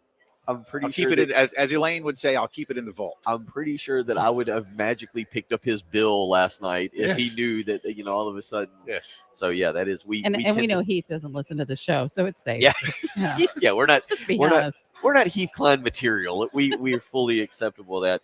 Patrick, Jay, Patrick, I'll start with you. Kind of as we wrap things up today, your expectation for Shane Beamer and South Carolina as we roll through this afternoon, and just what you expect that we'll be talking about tomorrow morning. Just ultra positivity. I mean, I don't think he's even going to get grilled when it gets the question portion of things. I was trying to think of what's the hardest question he might even get asked, and I would think that it would be something about Marcus Satterfield and just saying your offense was stagnant for large portions of last year and you decided to not make a change. What was the reason for that? But he'll just give a positive answer. I mean, he doesn't have too much negativity weighing down his program at all. He's just going to mention all the great transfers he's gotten. He'll probably mention them all by name. Obviously, Spencer Rattler's getting all the buzz, but he's going to mention Juice Wells. He's going to mention Corey Rucker, and he's going to talk about how we're returning the entire offensive line and the continuity that they're building there. Greg Atkins is back, and they'll all pick up on it. So just good vibes around the program. He's had a good little run of recruiting. I saw they got up to 25 on 3, so they're now within the top 25. And it's not one of these controversial podium sessions. I mean, like Brian Harson's might be awkward when the questions start coming, but like Shane Beamer, when you look around the conference, like he's got as much reason for optimism as anyone. So I feel like it's just going to be 30 minutes of just positivity. I would pretty much agree with that. And I'm serious about this. I hope the hardest question he gets isn't, why didn't you bring Spencer Rattler to media days? Because that was, people sometimes try to make things out of very small issues. And I think Shane has explained that away. I pretty much agree. I think right now there's a lot of people here who have delved into it and understand the quarterback issues last season. Understand the literal first-year transition phase and what you're trying to do to, whether it's to whatever, to change the culture and all that kind of stuff. But I still seize on, to go to Patrick's point, Bill, what Shane said at the end of the bowl game last year out on the field. It's amazing what a little positivity, a little confidence, a little joy can do for a room full of young men. And I think that's still kind of the mantra they're holding on to. So I think Patrick's right. I think for the most part, people here, and we know how cynical these people can be, and I will raise my own hand at times, do understand. And that was a tough gig to begin with. And then you got dealt a hand of having to play all those quarterbacks. And so what can you do now with a little more stability and a little more experience? As we wrap up here today and we put yesterday behind us, Patrick, we've kind of joked about it. Greg Sankey, I think, said a lot without saying anything at all that made it newsworthy. But as we close the book on Sankey and I guess Brian Kelly yesterday and Lane Kiffin, final thoughts on yesterday? As far as Sankey, it's just a matter of how much do you believe him? How much is he still holding in the vest? Does he know something that we don't about Texas and Oklahoma potentially coming early? Yes. I just refuse to believe. Yeah, I think so too. Because I refuse to believe that the holdup on deciding on a scheduling model is figuring out how to do a tiebreaker. Like, I just refuse to believe that. Tiebreakers are the easiest thing in the world to figure out. And I just can't imagine that that's part of the process. Maybe he's holding people hostage for college football playoff expansion, and he made it very clear his stance on I'd be happy with no AQs because then we'll just put 8 SEC teams in there. Like that's as far as he's concerned, that's what he wants. So yeah, he didn't say much, but I think he's definitely holding some of his cards close to the vest, and we'll probably find out some more soon. But I do not believe that Texas and Oklahoma are coming in 2025 either. Yeah, and I'll be curious to see how Yormark handles that, the new commissioner of the Big 12, Brett Yormark, and how they want to buy it out. I wouldn't do anything with money, though, unless it's just a little bit. I'd leave it alone. Well, I think, Patrick and I have talked about this morning. My general feeling is that we may know something by the end of the year. I'm with Patrick that I feel like what you're getting right now is negotiations behind the scenes to get Oklahoma and Texas out and get them in. Again, I think Patrick's has alluded to Maryland owes the Big Ten still a substantial amount of money for getting them out of the ACC and into the Big Ten early. And if you believe this television contract is going to be massive, maybe the money that Texas and Oklahoma would owe the SEC if the SEC helped them out, not so much. Nick Saban talking here in just a little while. Jay, you've covered a lot of these. I still remember, I think the first one we ever did, we were up at the Winfrey and we were getting the breakfast or whatever. We saw the cars come in and just it was like the president was coming. In fact, I think the president would have had fewer cops around him. I don't care what president it is or where he is or what time of year it is. We're going to go downstairs and get involved, Patrick. We're going to go be a part of it. I'm just glad your boy's here. Your ring boy here. And he's got LED glasses now that say Roll Tide across the sunglass shade. He's stepping it up, Bill Gunner. You know why Nick Saban's here today? Big day. You know what today is? Yeah. It's a big day. Jen Jensen's turning 29 today. Oh, happy birthday. She doesn't look a day over 27. I know. We fresh out of college. And I feel like I've known her for over 20 years. That's right? crazy. I know. Yeah. How does that work? I don't know. Happy birthday, Jen. At Jen Jensen Morse. Tweet at her Jen, happy birthday. I'll Thanks. see if we can get a special birthday shout out from Nick Saban. I hear he's No, into those from the kind of ring things. guy. From the ring guy. guy. Oh, good one idea. I like that idea. Yeah, it's ring guy. Look at TikTok later.